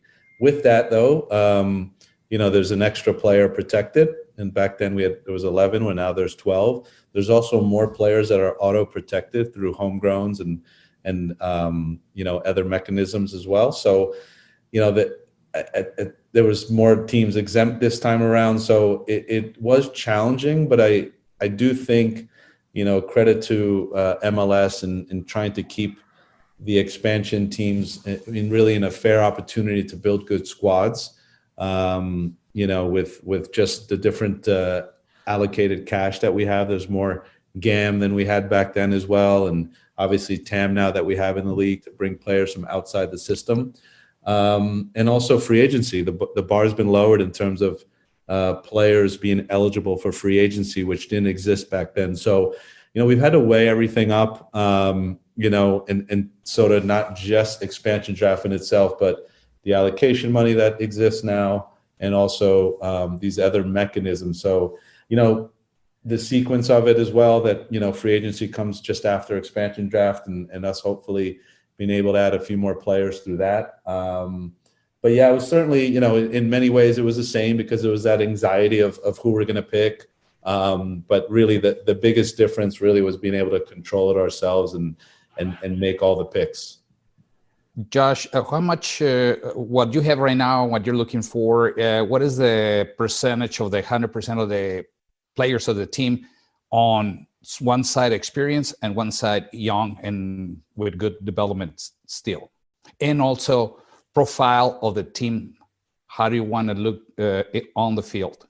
Yeah, I think there's a couple questions in there, but I'll do my best with Thank that. you. I think the balance is a big part of it. I think we've constantly talked about, Claudio and myself, about the age of our team, having the right amount of experience, the right amount of youth, But we want players that have dynamic and have power and speed. And again, we want to play a certain way, and it's going to take a level of physicality, and it's also going to take a level of quality and calm and control to deal with situations. So you get a little bit more of that with experienced players sometimes, but your young guys can help give you the power, speed, and capacity to run. But I think so far we have 11 players, so we technically have enough players to field a team, which is good. We're probably missing some spots, but we have a lot of work to do ahead of us. Obviously, a couple mechanisms coming up within MLS, but we'll continue to build, and it's going to be in a responsible way that again maintains that consistency to what we've talked about, the balance of international and domestic, and the balance of the youth and the experience, because it's really important on the field and off the field.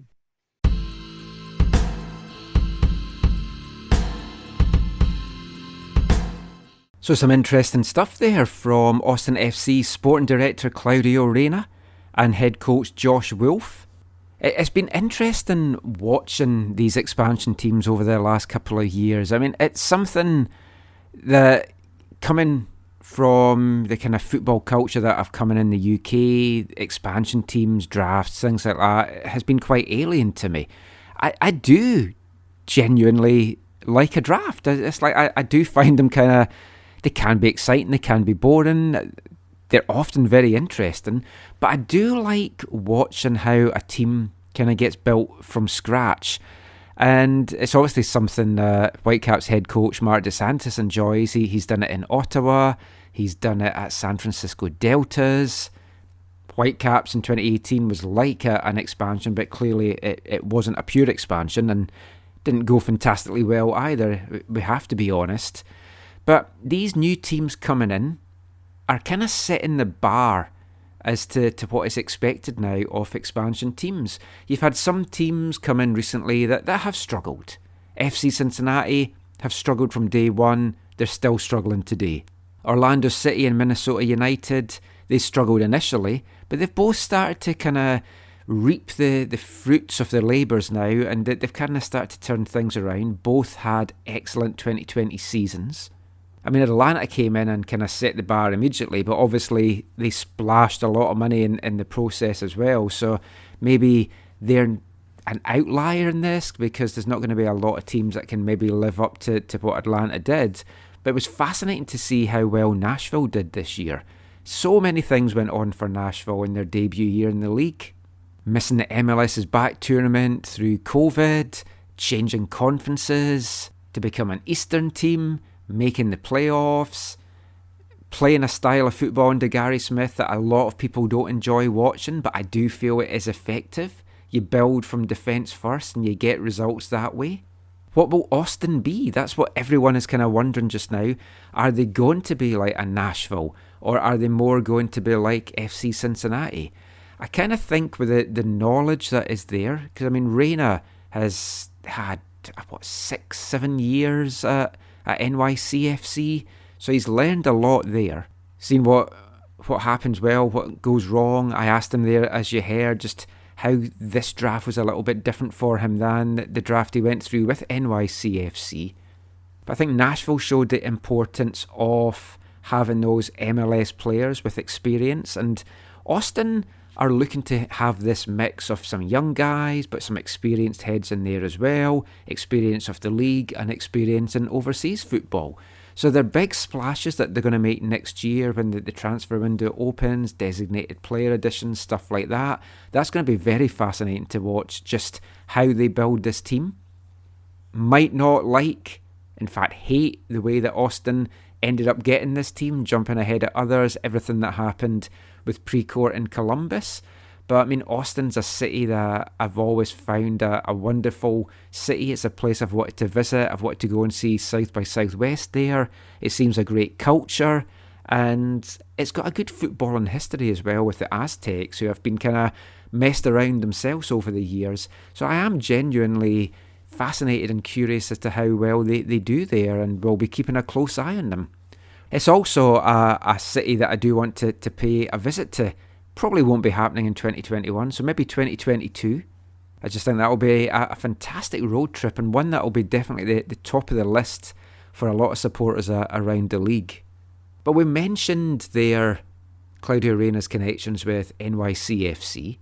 We also talked about the fact that they traded Kamal Miller away for a bunch of GAM, and you're thinking, well, why would you maybe not want to keep the player? Why would you be needing that GAM? Well, we soon found out on Thursday when the latest of these bumper MLS trades was announced. Talked about it in the last part, covered it a little bit with MDS as well.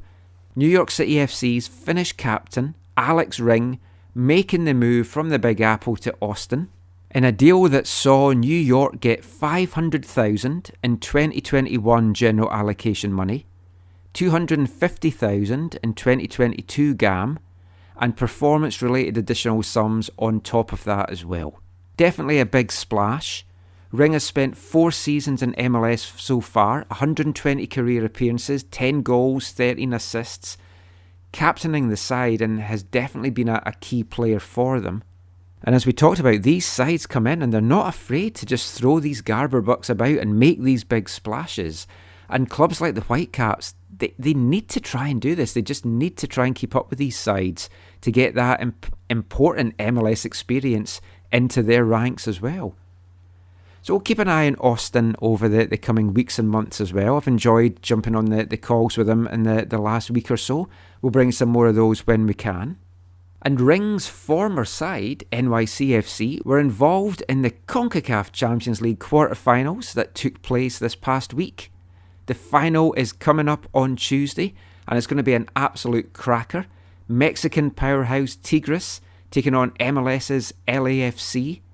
LAFC, fantastic in their 2 games so far. We'll come to them shortly. But just to have a kind of look at the action that has played out in this past week, it is a weird time to have this tournament.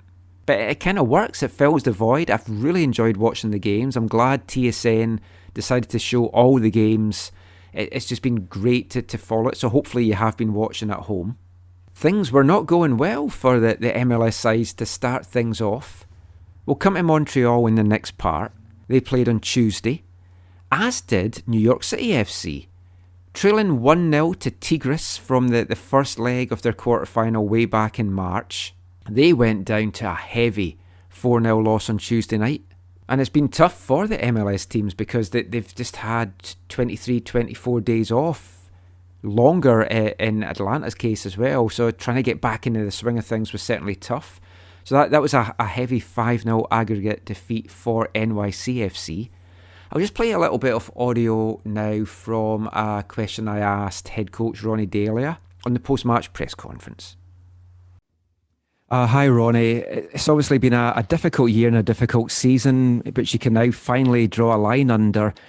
When you look at where the team sits just now, back to where it was when it started at the end of February, what's the biggest positives that you can take out of this season to build upon now going into next year? I think we have improved our play, defensively. We defend in a better way than we did. Now everybody's doing a job, much more compact in what we do.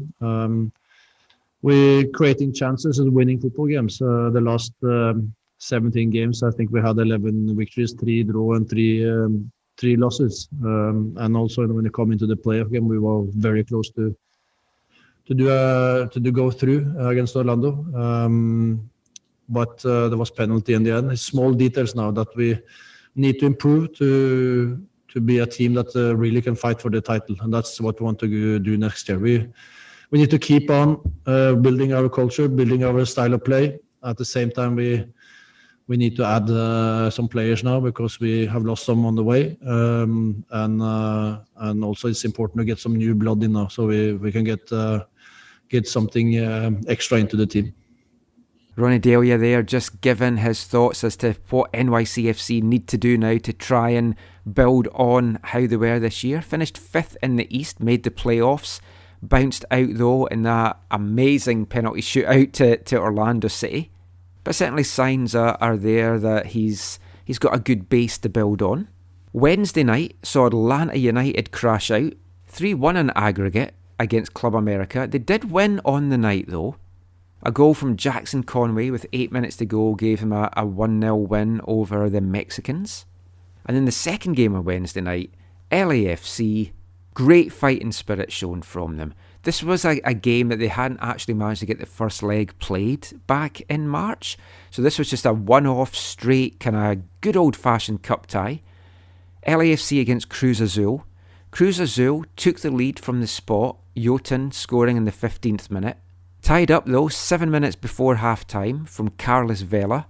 And then Mahala getting the winning goal for LAFC in the 71st minute to have a very historic win for the black and gold, moving them into the semi-finals, and another tough game against Club America this time, another Mexican powerhouse. And if you didn't see that game on Saturday night, please go and find it. Check it out. Madness. Fantastic, but madness.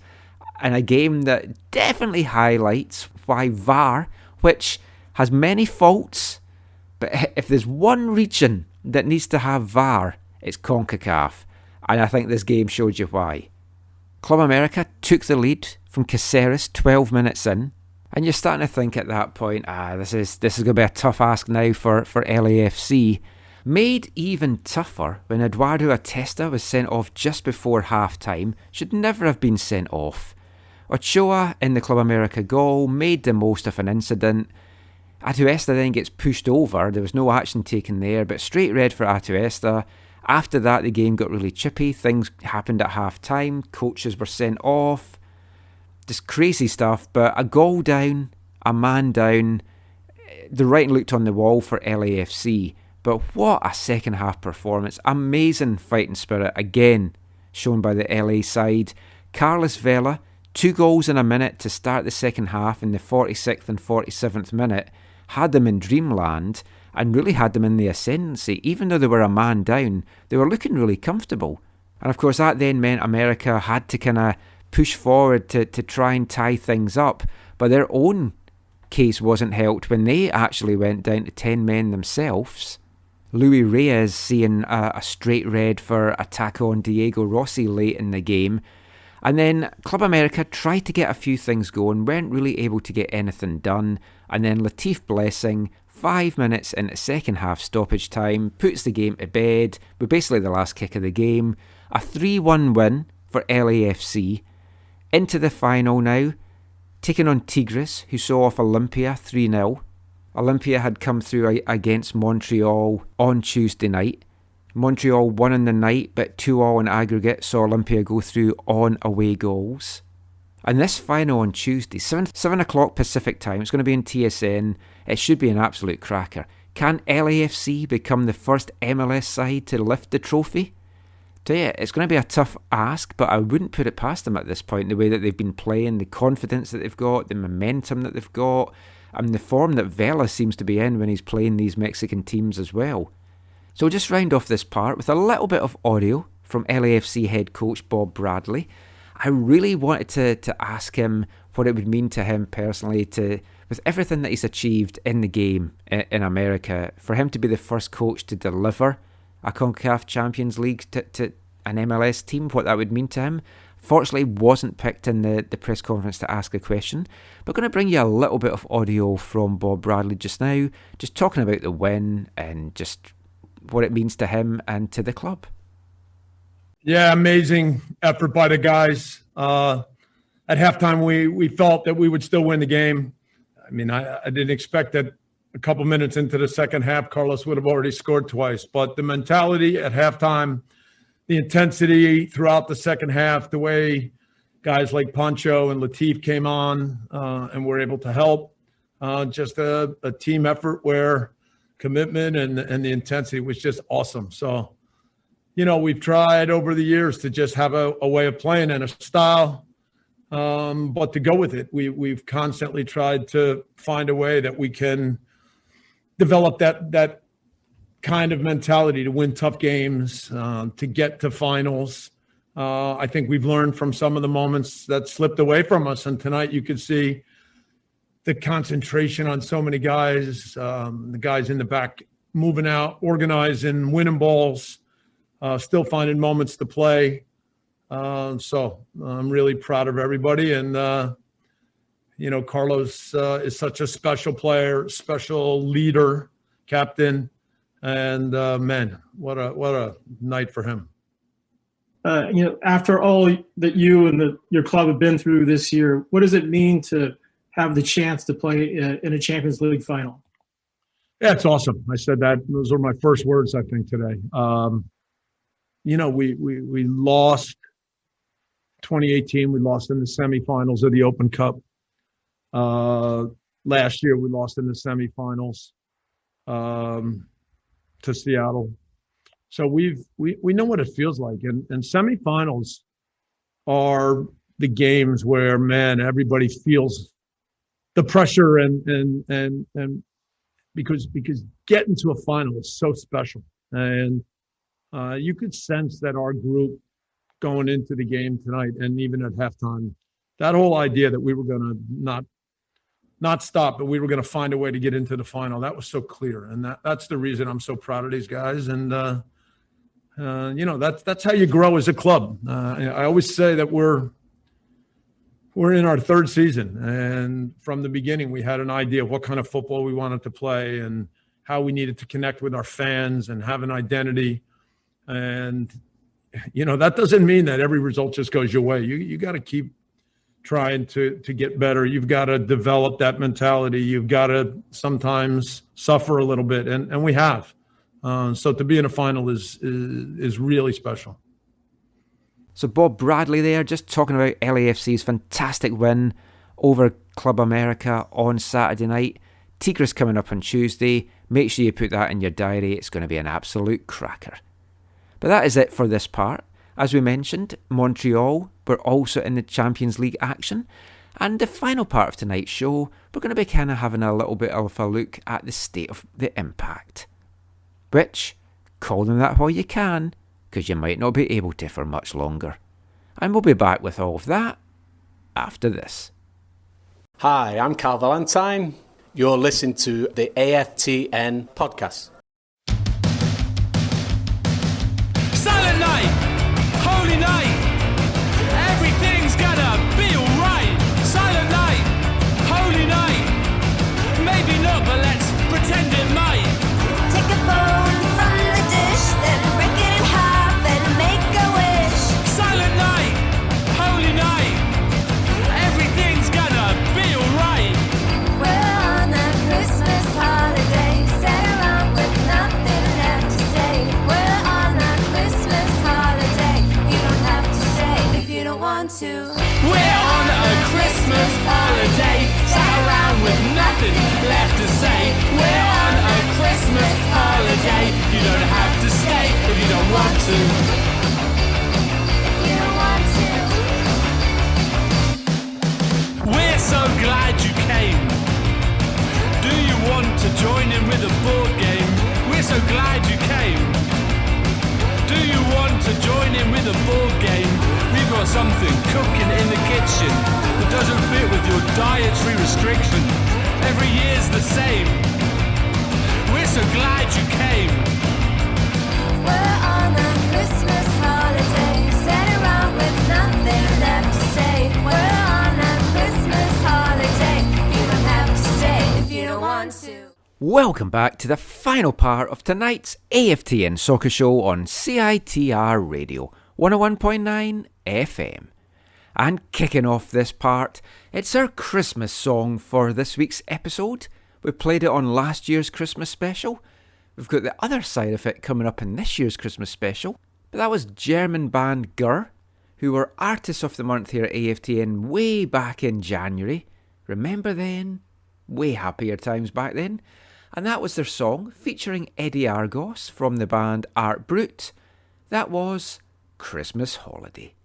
Hopefully you're all in the Christmas spirit. As I mentioned, we are going to have a Christmas special this year. It is, of course, going to be different to the Christmas specials we've had for the last 3 years. We're not able to get into the CITR studios, so it won't be fun-filled Christmas frolics on a Sunday night for you. We'll have a few Christmas tunes played in, but we've got a fun, unusual interview for you and a couple of fun segments as well. So watch out for that. Should drop Christmas Eve, might actually drop Christmas Day itself. But let's get back talking football now in this episode. We're going to continue looking at the state of an MLS team, going back to Canada this time, and the Montreal Impact. Now, the big news that came out this week from Montreal is they confirmed the rumours that they are looking at changing their name. Not their exact wording, but they are going to be changing their identity come 2021. So if the rumours are believed to be true, the Impact name is dropping. Montreal FC is apparently what they're going to be going with. So we'll see if that is true. That's something that got announced after their end of season availability during the week. I got a chance to jump on that. We're going to bring you some of the audio that came out from that in this part. The Impact finished this year 9th in the East. That was good enough to take them into the playoffs with 10 teams from the East going through. But a first round playoff defeat at the hands of New England Revolution soon put paid to that. Gustavo Bo's 95th minute winner for New England was the heartbreaking one for the Impact. But then they had to wait a whole 24 days before they could finally draw a line under their season. That game on Tuesday night against Olympia in Orlando in the CONCACAF Champions League. 1-0 win on the night wasn't enough to see them go through. 2-2 draw is how it ended on aggregate, but Olympia went through as a result of their 2 goals that they got at the Big O way back in March. But overall, it's been an interesting season for Montreal. They're already looking ahead to next year. So I'm going to kick off the audio that we've got in this part with just some of the words from Thierry Henry at this week's media availability. Most of the call was done in French. I wasn't, unfortunately, picked it to ask him a question this time around. The question I was going to ask him, though, was the one that kicks off this audio, which was I was just really curious to find out how he had grown as a coach this year. So here's Thierry Henry talking about that and a few other things as well.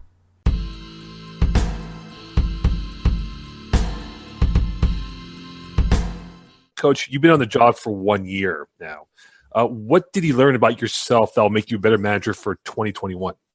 Well, it's not that I learn about it. Is, when you leave, something is different than when you hear about it, right?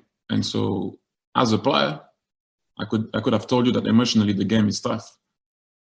But as a coach, I saw it even more this year. Obviously, even more so with what's been happening this year. I think emotionally, everyone found it really tough this year.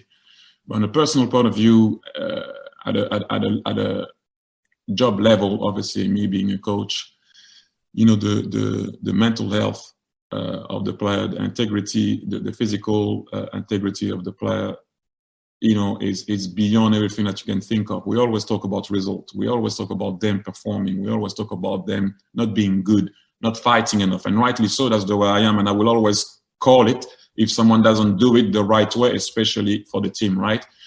But you have to understand that players are human beings. And even more so, I knew that before, don't get me wrong, but even more so that came out this year because it was very challenging on that aspect. So I learned a lot about that being a coach is a tough job, and it was a tough job this year. I don't want to go into details of what happened and so on, but that's what I learned the most, that I knew it before, but I can definitely say it for sure now. The emotional part of the game, the mental part of the game, those guys, they need to be fresh there to be able to perform. So that's why every time after some games, I don't know if you understood what I meant, but I was saying that I can only admire those guys for what they tried to do at times. And I know it wasn't enough at times. And I know they didn't perform well all the time. But what we had to deal with was very difficult. And to be honest, they tried to do it to the T and battle all the way. And that's the part that I knew of it.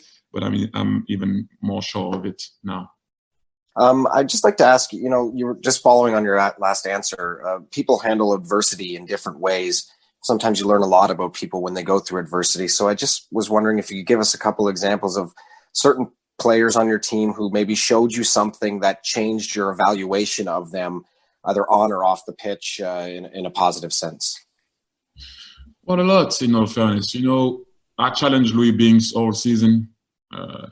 Sometimes he did answer, sometimes he didn't answer. But overall, you have to understand that was the first time that he was playing against men. He used to play under 18 level, under 19, again, 19-year-old, 18-year-old. And I will say that he answered the call very, very well. But as a coach, I'm always going to push him to his limits because that's what you do.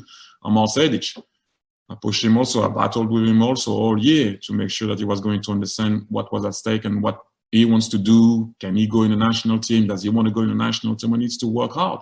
So that's what he did. So a lot of players, not only those guys, but Sam Piet, Clément Diop responded well. It's just the fact that for me that they came to battle all the time. And that last game against Olympia and how it was, and we had to go quarantine again, and normally the season is already over, and you have to go there. And like I said, we picked and choose to take options, not options. Guys are going to stay or not to stay. But again, like for example, Jackson, he had a tough year. Sometimes he was injured, problem with his knees and whatnot. But for him to come and play when he didn't have to against Olympia showed the real desire that he had all the time that he was here for this ball club. And it's not only saying it that you care about the club, but he showed it. So all those guys, although he's not going to stay, all those guys gave me everything. I always respect that. So that's more or less the same. I'm not going to name all the players, but more or less those guys that always try to give their best. And you take it for granted. Last one, Victor Wanyama, didn't play for a month, came, played over there.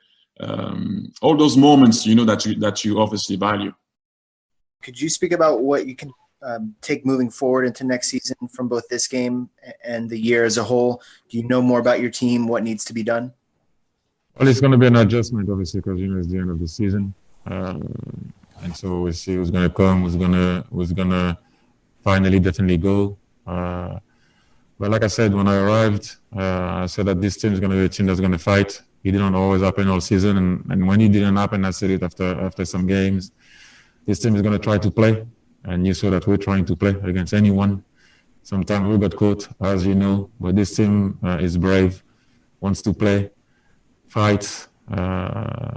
So we have to keep on doing that and way better, obviously. But today, for example, when I see Louis and Rudy, the way they played with those two strikers that are very difficult to deal with, that was a play that we can look forward for next season. Victor didn't play for at least a month, and today in the second half, he seems like the more the game was going, the better he was. Amar did what Amar has been trying to do recently. So, yeah, we came short, but there's a lot of positive to take from this season to bring into next season.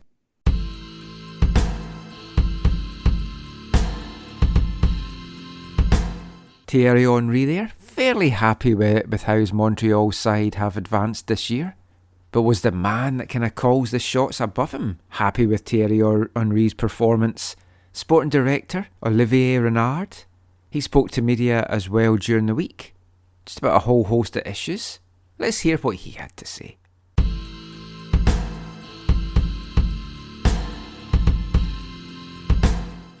What was the thing this season that you were happiest with from seeing from your team? And on the other side of that, what was your biggest disappointment with what you saw from the team this year?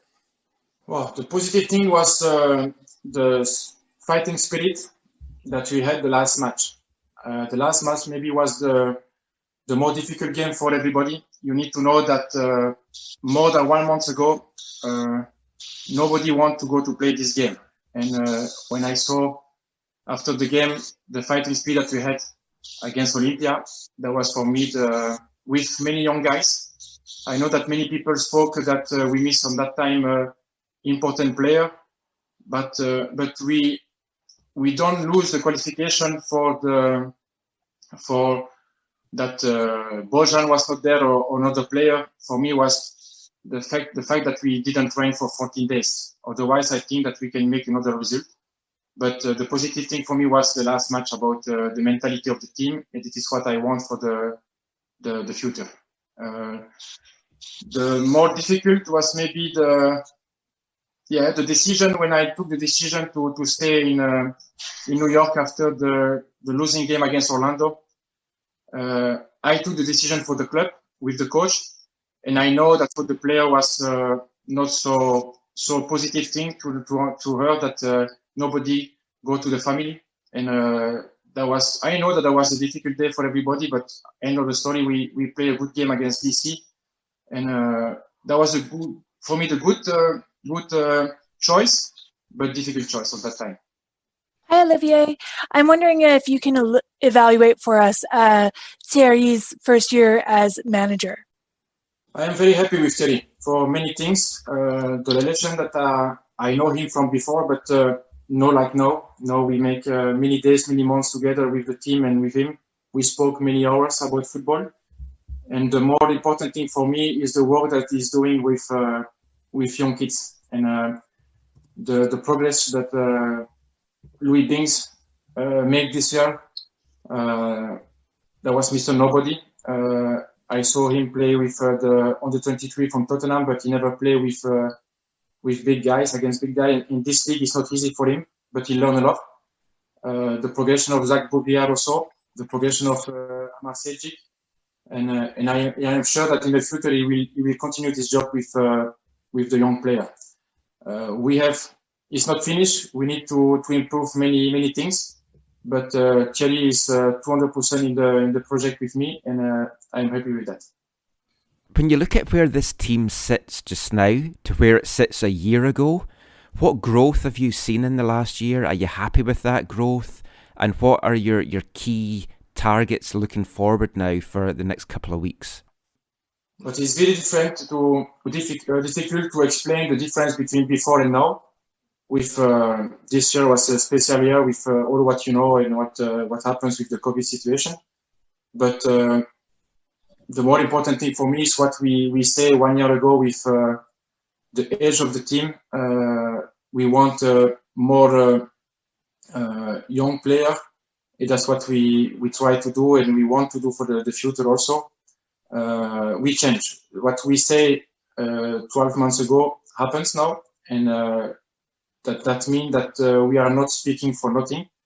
But I know that we need to change many things also, quality of player, mentality of player, few players. But I am satisfied with what I saw this year, and I repeat, it was a special year for everybody.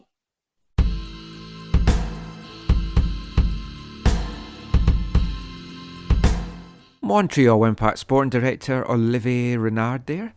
And the Impact have been busy-ish so far this off-season, bringing Kamal Miller into the team, as we talked about in the last part, and that trade with Austin FC, bringing the Orlando City centre-back into the fold. Their other big off-season signing so far is American midfielder Jordi Mihailovic, acquired from Chicago Fire in return for $400,000 in 2021 general allocation money, and $400,000 in 2022 general allocation money, as well as a $200,000 conditional GAM payment that's going to be met if Mihailovic meets certain appearances and performances for the Impact. Montreal signed Mihailovic to a 3-year deal with a 1-year option. They used TAM for that as well, so he's not going to be a designated player with them.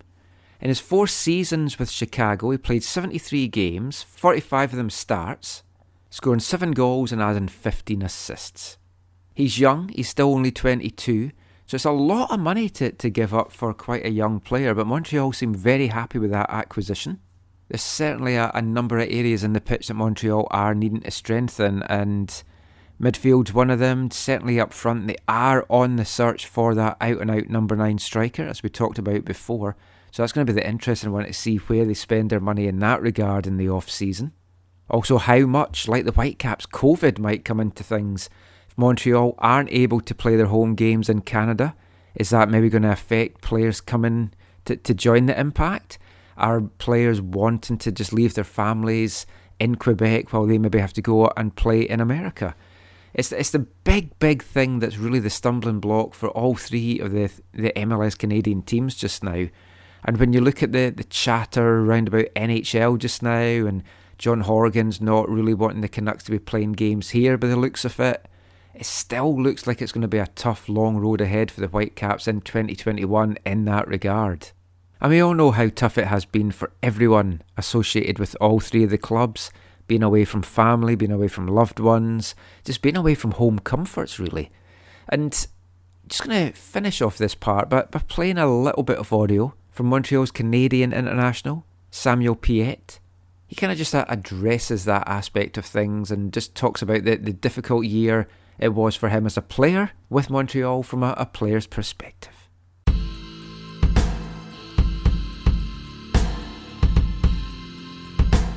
Just tell us a little bit about Kamal Miller. I know you played with him in the national team. What sort of player are we getting in Kamal Miller?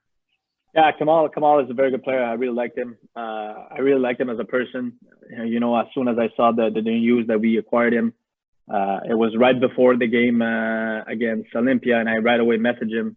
And I told him, like, I don't know if you're happy with the deal or the trade, but I know I am, and I'm thrilled, you know, to see you come to Montreal, and I'm sure you're gonna love it. And he told me right away that he was very happy with the deal, and you know, to come over to Montreal.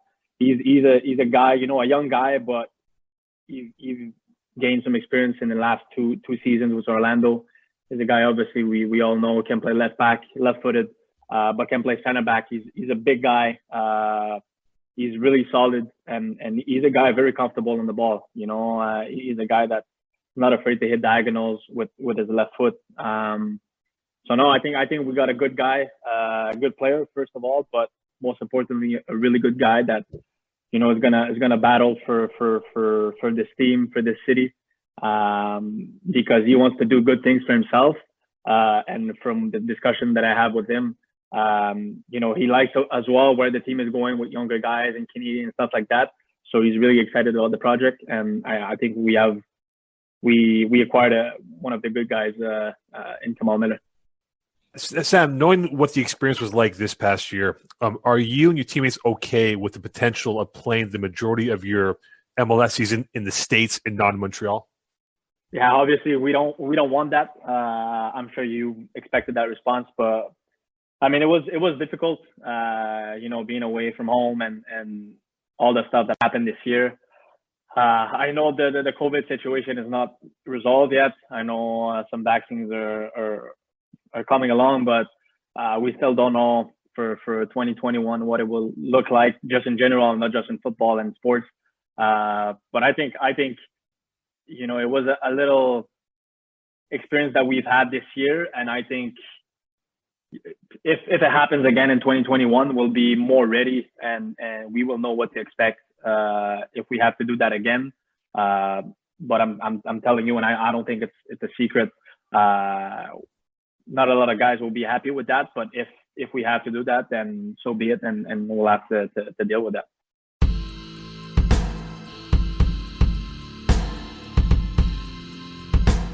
Samuel Piette there, and I don't think anyone listening to this envies what those players and officials and like even the social media people and the comms team and everything like that had to go through with Montreal, Toronto and Vancouver this year. Hopefully things are going to prove to be a lot better for them next year. As we talked to Marc Dos Santos about at the start, it makes sense that you're going to start the year off with another Canadian series. It really is the thing just now that it has to be the way to go. I would still like to see some kind of bubble here that is going to allow teams to come in and have all three teams able to host games on their home turf. But we'll see how that goes. There's going to be a lot of action this off-season, I'm sure. We'll bring it all to you here on AFTN. But that is it for this episode. I hope you've enjoyed it. Hope you enjoyed our chat with Marc Dos Santos and everything else. We will be back next time with our 2020 AFTN Christmas special. Until then, make sure you check out all our stuff, aftn.ca. We'll have some articles going up on this week and next week as well. Give us a follow on Twitter if you're not already at AFTN Canada. And please subscribe, like and turn on notifications on our YouTube channel, youtube.com/AFTN Canada. If you've enjoyed this episode or other episodes as well, please leave a like or a review on YouTube, Spotify, wherever you get your podcasts from. And if you do want to support AFTN even further, remember you can subscribe to our extra podcasts. $30 a year, $3 a month. It's a donation to the site. In return, you'll get some extra podcasts winging your way. We try and get it to work out so it's about one a month over the 12 months. And we'll have another one of those dropping for subscribers pretty soon as well. But that's it for this episode. Thank you so much for listening as always. Have a wonderful Christmas. Thank you for being with us this year so far. It's been an awful year in so many ways. We hope you've brightened your year a little bit by listening to this. So all that's really left to say is mon the Christmas festivities.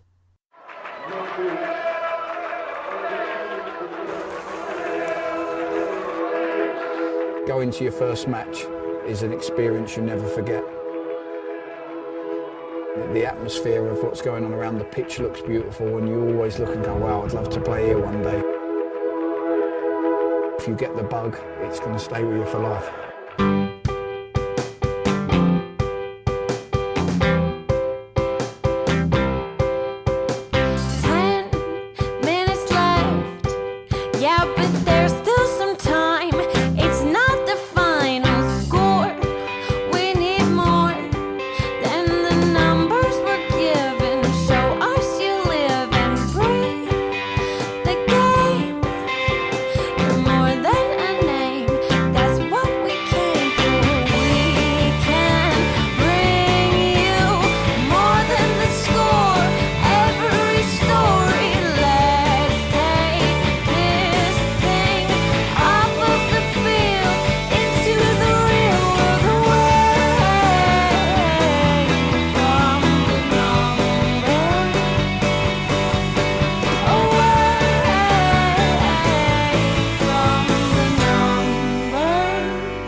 AFTN.